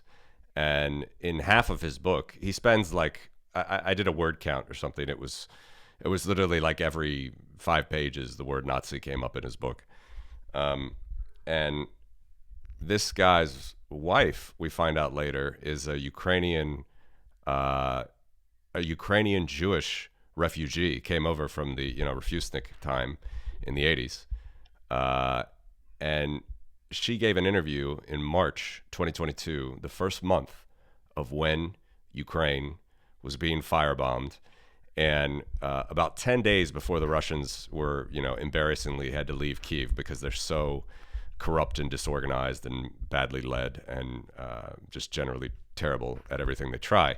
But she went on this podcast and she was fiercely, fiercely defending the idea that uh, if you call a Ukrainian in any shape or form a Nazi, that is pure Russian propaganda. It's pure bullshit. And she thinks it's offensive. She said in her soul, it's offensive to her. This is this guy's wife who wrote this book called Provoked, how, America started the, whole war in Ukraine. It's all America's fault. Again, it's just pure Russian disinfo, points propaganda. Even if they are deluded to believe that somehow they're not sopping up this propaganda. But anyway, it was an incredible interview to listen to. I tweeted about it. I would encourage people to look that up and do some research about, it's either blatant hypocrisy or schizophrenia or just a grift, a massive grift. If you're going to actually in your family, you're gonna literally go out and publicly say at one point during the darkest days of Ukrainian invasion that this is so disgusting, and you cannot even, dare try to say that Ukrainians are Nazis. Like if they talk about Ukrainian language in schools, that's reclaiming their. It's the same stuff the Baltics had to go through. If you're talking about Ukrainian language in schools, you're reclaiming your heritage from the Russification and the Russian dominance that they experienced for 50 years in the Soviet Union. And obviously Ukraine had so much more terror than the Baltics, the Holodomor and everything else. But that's just a loathsome character that is loose with his facts and brings up ungermane quotes. And I've talked about him many times. He's not even worth my time, frankly, in my opinion. But I would highly encourage people to just push that veneer a little bit more when these people that say, oh, yeah, Ukrainians are just Nazis and they're just not doing it's all their fault. Again, they're just whores with a short skirt. You cannot. I feel that in my soul, just like Scott Horton's wife said. That's a visceral reaction that in my soul, it's so blatantly false. It hurts so much for a free people trying to, liberate their country. And by the way, there's nothing more American, Scott Horton, than getting help from your Western friends to fight your independence. Nothing more American than that, Mr. Historian. So no, these are just loathsome characters, downright hypocrisy, if not schizophrenia, if not a mega grift. So sorry, you get me off on these tangents, Yuri, but I have nothing but loathsome things to say about these types of characters. Yeah, the subject has been quietly removed, and people try not to bother it now. But in the original, and I'm afraid that Ukrainians have failed to properly address it. Now, this is true. Ukrainians, they kind of went like they said, but historically, this was not Russian. It was a Soviet propaganda about Ukrainian Nazis. It was done about Stepan Bandera. He was the leader of Ukrainian resistance during the World War II.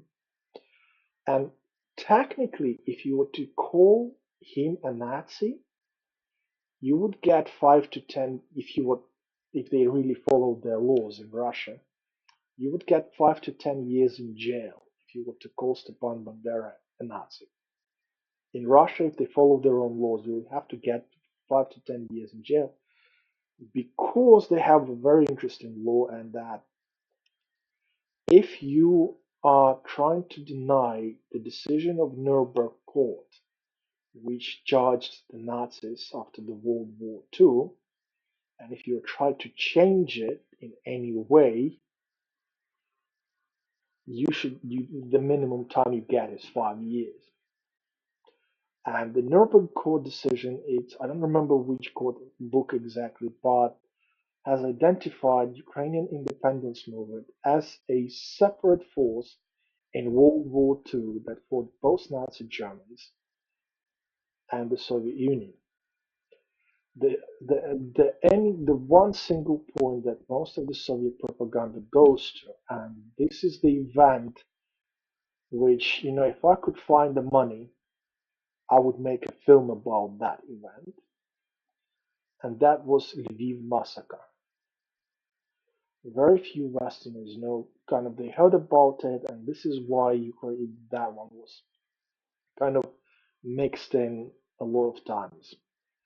And that was the time when Ukrainians, when the Germans invaded Soviet Union, when they got into Lviv, there was a big riots by Ukrainians who would hunt down communists and Jews. It was lasted for about a week, right? And then they died down. What many people don't know is why it happened. So it happened. It's a very dark mark on Ukrainian history, but very few people actually know about this event. And like, I don't know, I'm pretty sure many people who listen to they probably know a series Firefly, and there's a phrase in there by one of the characters who said, "Well, you can sometimes meet an evil so powerful that you have no choice but to join it." Right? And I would make this movie just to prove this phrase wrong. What happened there was that when the Russians made a pact with Germans, Lviv was part of the Russian influence. But when the Germans attacked, uh, my my grandmother was just traveling from Lviv back to where she was living. But when the Germans attacked, there was a order coming from the had was it? I'm not sure it was Stalin, but definitely it was come from the army, which said basically we have to remove anybody who we consider suspicious and who might act against Soviet Union and help Germans. And that led to pretty much people picked up off the street, and we're not talking some criminals, we're talking like even if if the girl said no to some KGB officer, she would get picked up and thrown into jail ish. So they filled up the jails, and then they went on to massacres thousands of people in those jails. The descriptions were that there was when people essentially they would close the doors, lock them up, and then they would essentially open that little window, for example, and then the room would be full of people, like chock a block, literally, no way even to see it, and then they would just throw grenades in there. They would shoot people from like they'll put people in the people were in the cages in some jails, like how they show like an American jail, like small jail, which is people kept supposed to be kept there temporary, and it's not like an enclosed room; it's literally just cages. So, and people were thrown in those cages, and they were essentially shot up from machine guns. And when the Germans got into Lviv, they got into those jails, and they're saying that the blood was knee deep in places. people will line like, so there'll be like one level of people, another people will be brought on top of them, short, another, so they would stack 4 or 5 deep in those cells or in the places. So, and the Germans, like, so I don't remember the guy, but he has this brilliant idea. So what he does is they, as soon as they go in there, they let people in first and foremost. So because of this, some people knew that their relatives were picked up and they were thrown in those jails. And then people go in, like people were told that they go in there and then they come out of their grave. And that's how horrific it was. And even the Nazis were like, guys, that's we don't even do that. And this is why one of the and Germans, they send in straight the photographers, the document anything video. They made videos and put photos of those jails, and like within hours, as soon as they go to the printing press, these go into print and they get given to people everywhere. Look, that's what Jews and communists wanted for you. And remember, this is like Lviv it's a pretty big city, but at the time it's still like, so somebody of your friends, relatives probably Multicultural got picked city. up. It's multicultural, but it's also somebody of your friends and relatives probably got picked up by the NKVD. They were probably in that jail.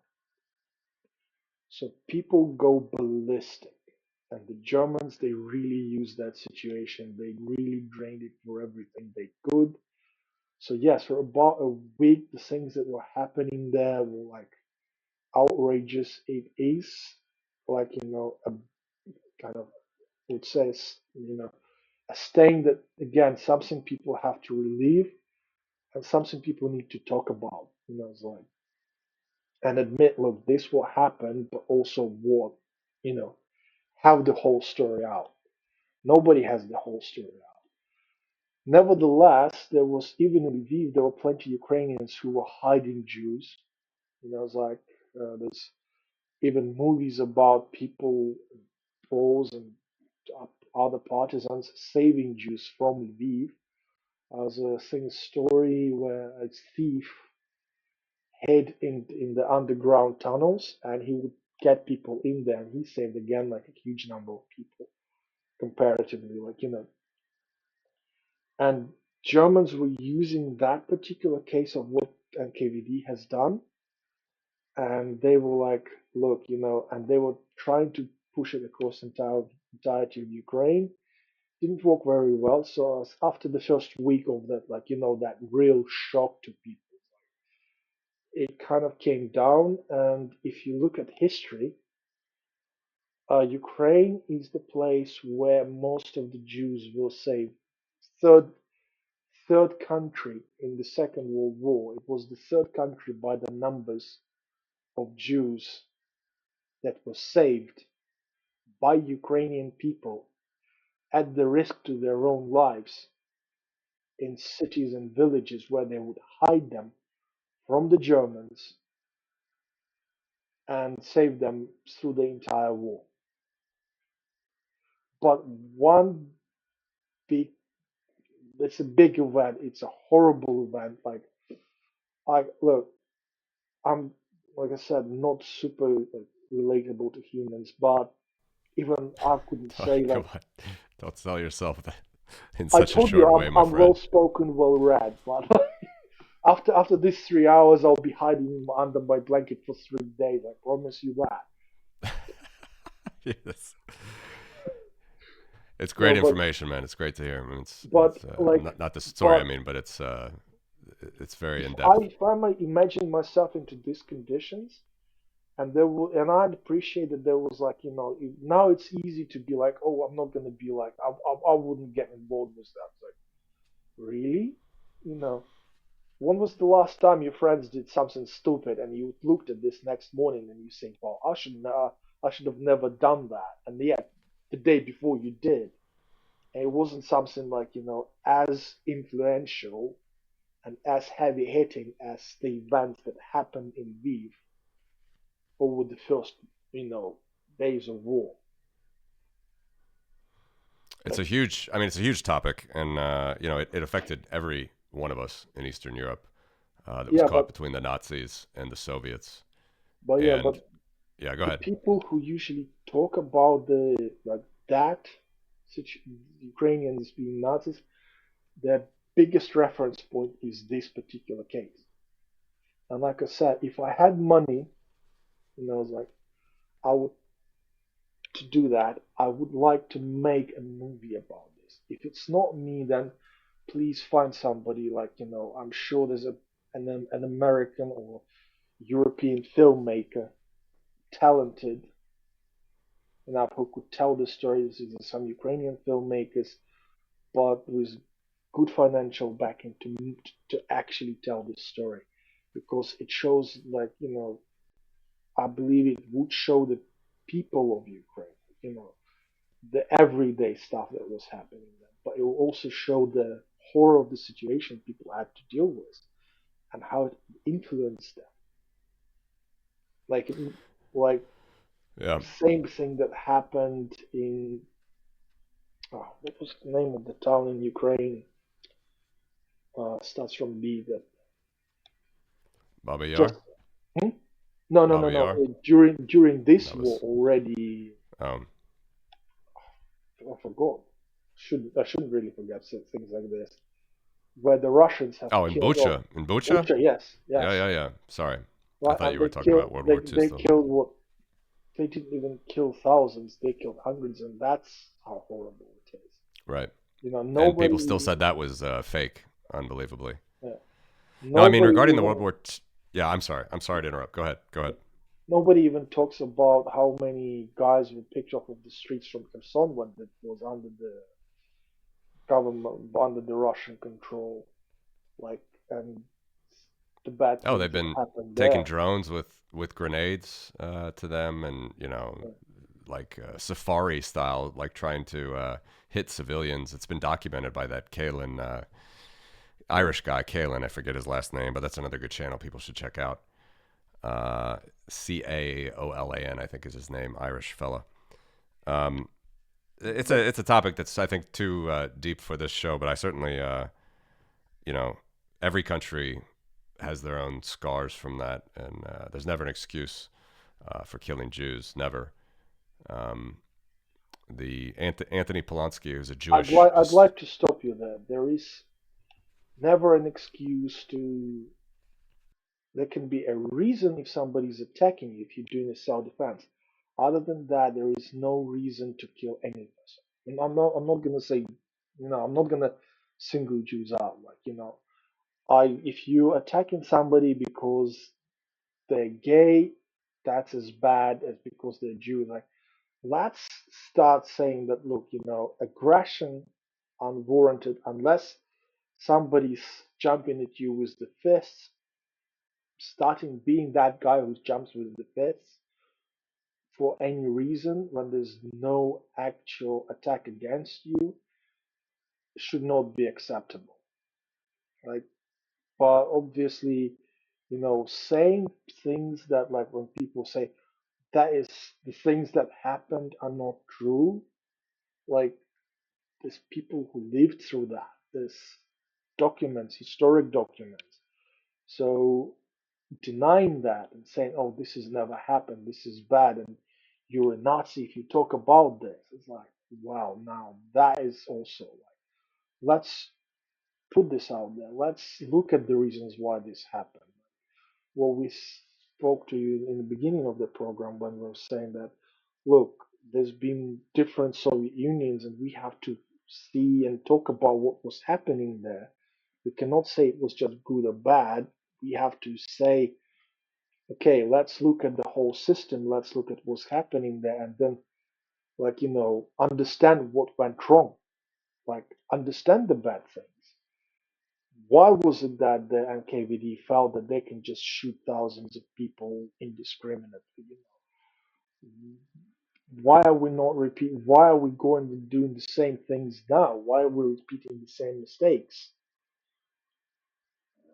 But that's like, why is it that we letting Russia to or China or somebody else invade the countries and we just sit there like waiting? Well, maybe they'll stop there. Like I think World War II gave us already that lesson. We don't need to be the survivors of World War II to remember the lesson. Yeah. And Ukraine with a Jewish president and a Jewish prime minister at the moment, you get Russian propaganda saying that it's a Nazi country. But no, I mean, just to continue on what you're saying, I mean, I'm familiar with the stories. I mean, from when I was growing up as well. Like it's three occupations that Latvia says that we had, and I mean, historians recognize we had one from the first year of terror from the Soviets in 1940, right after Poland, in this year after Poland was invaded, and just their intelligentsia was decimated, and Jews. And then we had the Nazis that came in 1941, a year after, until 44, and then the Soviets again occupied. So we had three occupations actually during World War II. And it depends on which country you're talking about, and obviously Ukraine and Belarus were, their independence movements were smoked out during the Russian Civil War, or Bolshevik Civil War, whatever you want to call it, after World War One. But the thing that a lot of Westerners don't think about as well is the tragedies.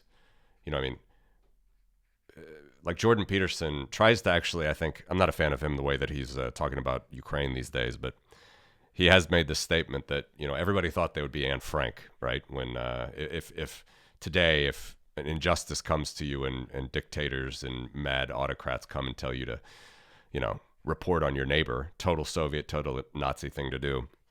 Everybody, today would like to think they'll be Anne Frank and, risk their lives and their family to hide Jews in their attic. The thing that he doesn't go far enough to say is do you know what happened to the family that housed Anne Frank in Netherlands? Do you know what happened to them when Anne Frank was caught? Oh, don't remember, but I don't think anything good happened. No, nothing happened to them. Nothing happened to them.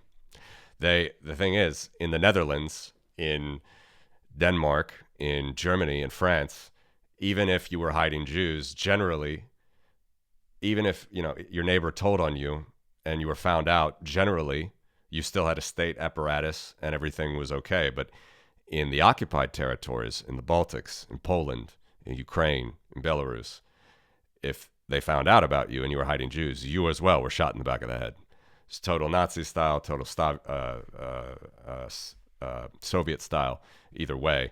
But two just tyrannical, horrible regimes. No getting around, like I said, and no excuse ever if massacres happen around Jews specifically. But Anthony Polonsky is a good Polish Jewish historian that I like reading. And, a general fact is that for all of us that are like Balts, Ukrainians, Poles, we suffered under both the Nazi and the Soviet invasions. It's a little bit different, I know, with Ukraine and Belarus, but still with Ukraine and Belarus, Ukraine in particular, they always suffered under the Stalinist, regimes. But then the Jewish communities that specifically lived in our areas, they obviously suffered more under the Nazi regime. And you just have to leave it there at some point, And another further thing that we can talk about the Russian distortion of history is all of those archives were locked in the Eastern Europe and the Soviet times. They didn't want to bring any light to the fact that they collaborated with the Nazis for the first 2 years, the Soviets, with the Nazi Molotov-Ribbentrop Pact. They don't want to talk about that. So it was never, the secret protocols and all those secret things. The pact was public, but the secret pact to divide up all the lands and how they started World War II, that was private until like the 80s. And then still, all during the Soviet times, like while America is trying to understand World War II and how it can be so crazy and how the Nazis can get so delusional in the madness of crowds, the Soviet documents and the German documents that were captured from the Soviets, the Nazi documents, they were all locked up in Moscow and hands off. Like, oh, we're not going to talk about the early times where we were collaborating. So it wasn't until the 90s where the Baltics finally started to have monuments for Jews, the Jews that died there. And still to this day, you have Soviet, misinformation about it. I saw that a Holocaust memorial event in St. Petersburg was just canceled at the end of last year, and all events still. They're blaming on COVID restrictions. They don't want anything to come up to divide away from or put attention on the horrors of the Nazi past or the past that the Soviets did collaborating with the Nazis. It's all about, our own version of how we're just, saviors of the world, even though we just kill our people and they have 25% of them have no toilets. And then let's just deflect and distract. It's like the biggest projection ever when Putin says Ukraine should be denazified and demilitarized. That is like Freud to a billionth. I mean, that is precisely what Putin needs to have happen to him, is to be denazified and demilitarized. We have to say that they still did not open the documents. Like usually, Now they closed it back up again. In the 90s, there was a brief time. Now it's closed up again. And there's like all of those documents, and not just about World War II, but about the things that have happened in Ukraine in beginning of 1930s. All the things which were happening in southern Russia, like near Volga River, where like south of Volga, Don near Don as well. Like how many people died there? Because that area was actually caught out by an American journalist, I believe, who traveled there. And he was like, "Hey, wait a minute! There's a famine here. It's people dying here in the like thousands." And then what the Russian government, what the Soviet government did, is they send the people who were dying in those areas, they send them to the villages in Ukraine which have died out. So it's like they like, and you don't get to speak about that a lot. This is a lot of this stuff like does not get enough time in the air. Like people go like, "Oh, it was just Stalin." It's like, no, it was not just one person who could tell anybody do anything. Yeah. Let's talk about everything else. Let's talk about everybody else. Let's let's because it's kind of very easy to say, like for example, it was just Stalin, or it's just Putin, or it's just this guy, and it's just all his fault, and we're all clean and tidy. It's like, where is it? Oops, sorry. Big lessons for today. Big lessons for today there. Yeah, it's like I was like, I generally in these cases I remember Japan, where the Japanese minister said, no, no, no, it was not the emperor, it was us. We did that. You know, the emperor didn't even talk about this. We did that. We gave him the information. We gave him this. We did that. Right? How many politicians do you know in modern days who would say that? Oh, sorry, we screwed up. Well, certainly not in Russia, and that's what they need to work Yeah, toward, and that's the biggest problem. yeah, it's like, and that's the thing is like, you don't get that, and because of that, like lots of things happen. They point the finger and say it was Stalin's fault, but what about everybody else? Well, now Putin's trying to lionize Stalin as well. So, Yuri, we got to end it on a Yeah, positive note. What can we say positively about? I mean, it's been very interesting. Look, we've been through the whole gamut of military, expats, how the locals feel, Russian soldiers, and tragedies of the past. But how can we end well, this on a more positive note? What's happening? let's look at the positive note. More young people are coming into politics. Things are changing. I mean, we can complain about Trump and Musk and his other assistant, but let's be honest, these guys, except for Trump, they still young, they're full of energy, they're gonna make mistakes, they're gonna screw up along the way, but at least they're gonna start changing. They're gonna bring alternatives, and like I say, you can't do things without screwing up. It's not gonna be perfect. We can hopefully it's gonna not gonna be as many big mistakes as we expect them to do, but we're also gonna see that around the world. You know, the Chinese Communist Party. If you look at those again, old people's home, in China, they're probably gonna go soon, and we're gonna see the change of the generations.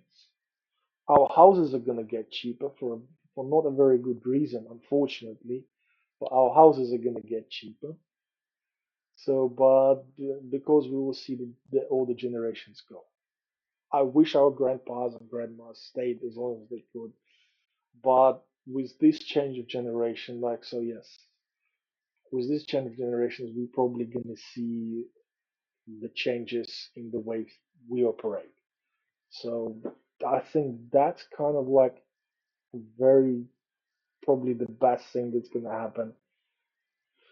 It's not gonna happen fast enough, but in the next, I would say, after the next 5 years, we'll probably see some very new, very unknown faces coming over. We don't know what they're gonna do. We're probably gonna have plenty of to criticize them for.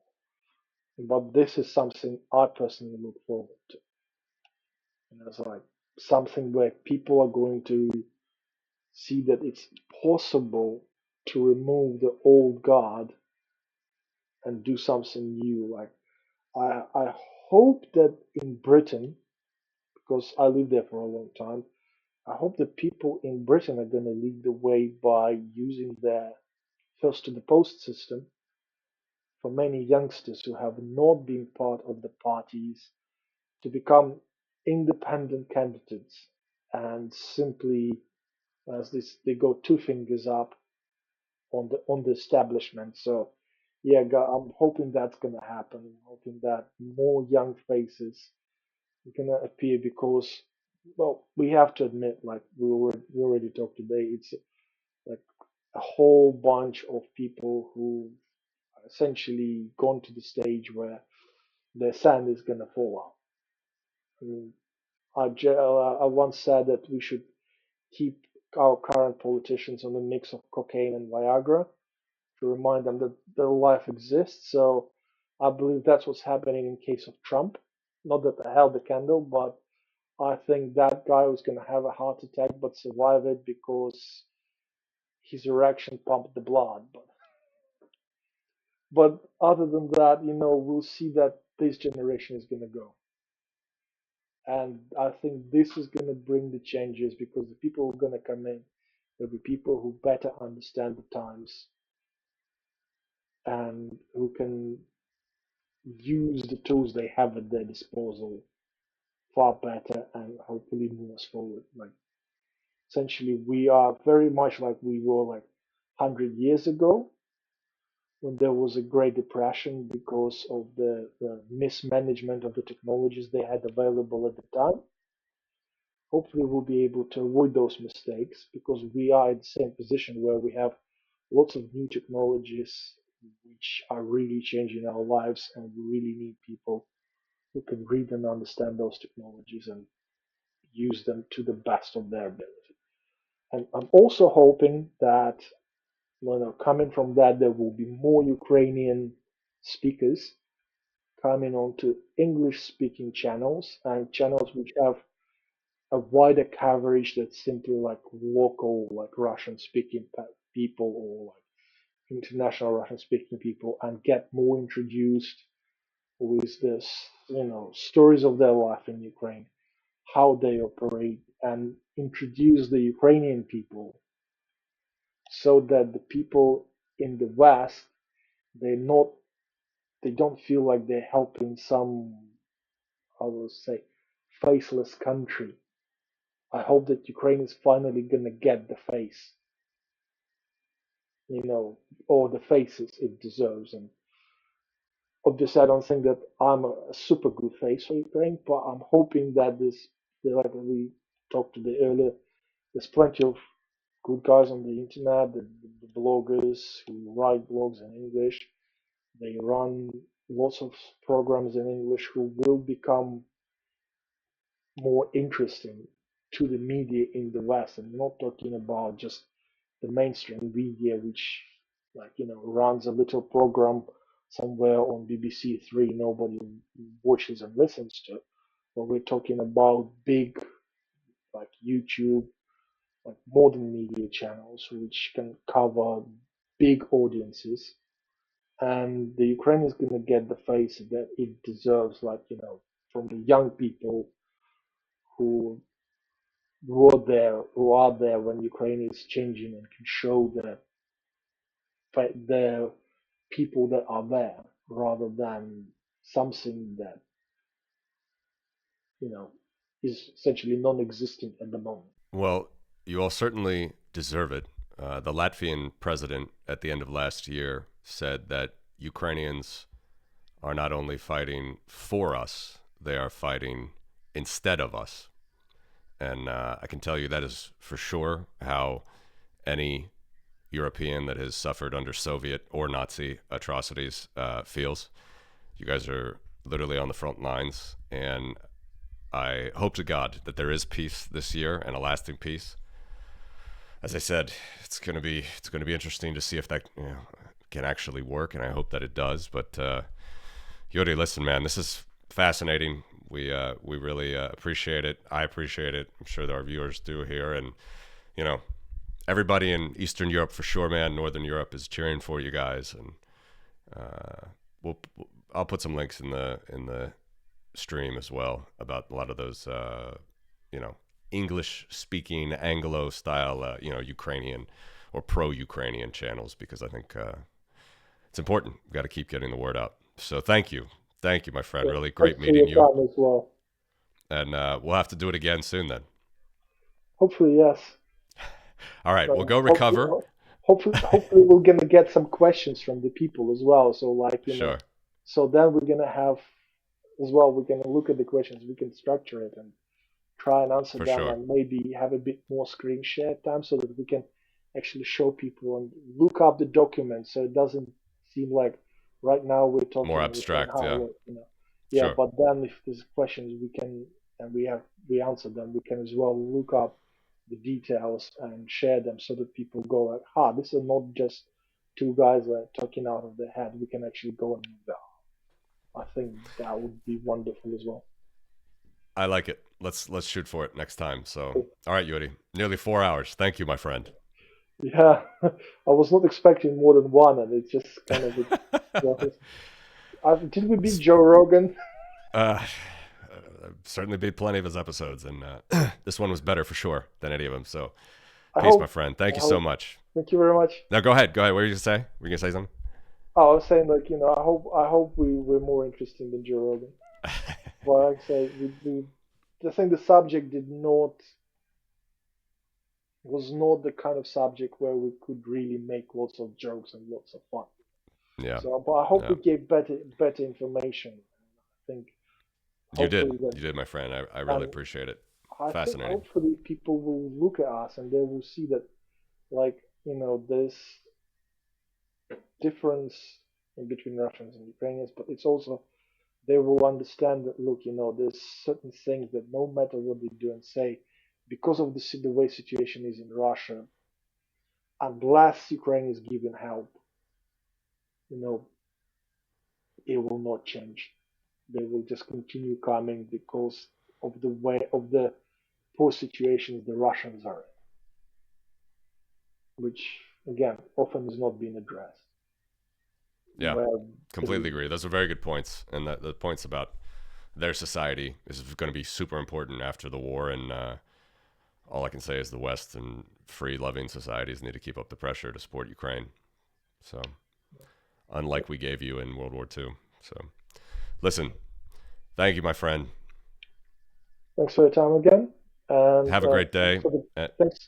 Thanks to all the people that actually listened to us live. I don't know how many are there, but yeah. Got about 700, so it's pretty good. Yeah, so it's. I mean, I had my channel, which I don't run it very much, and I had 30 subscribers, and now I'm talking to like 700 people. That's a huge change in the audience for me. And even for me, man, I don't talk about Ukraine too much like this live, so I've really enjoyed it, and we're going into the third year. We got to keep supporting you. So thanks from all the Ukrainians. Thank you very much. Slava Ukraine. Slava Ukraine. Slava. All right. Ciao. Ciao, man. See you. Bye-bye.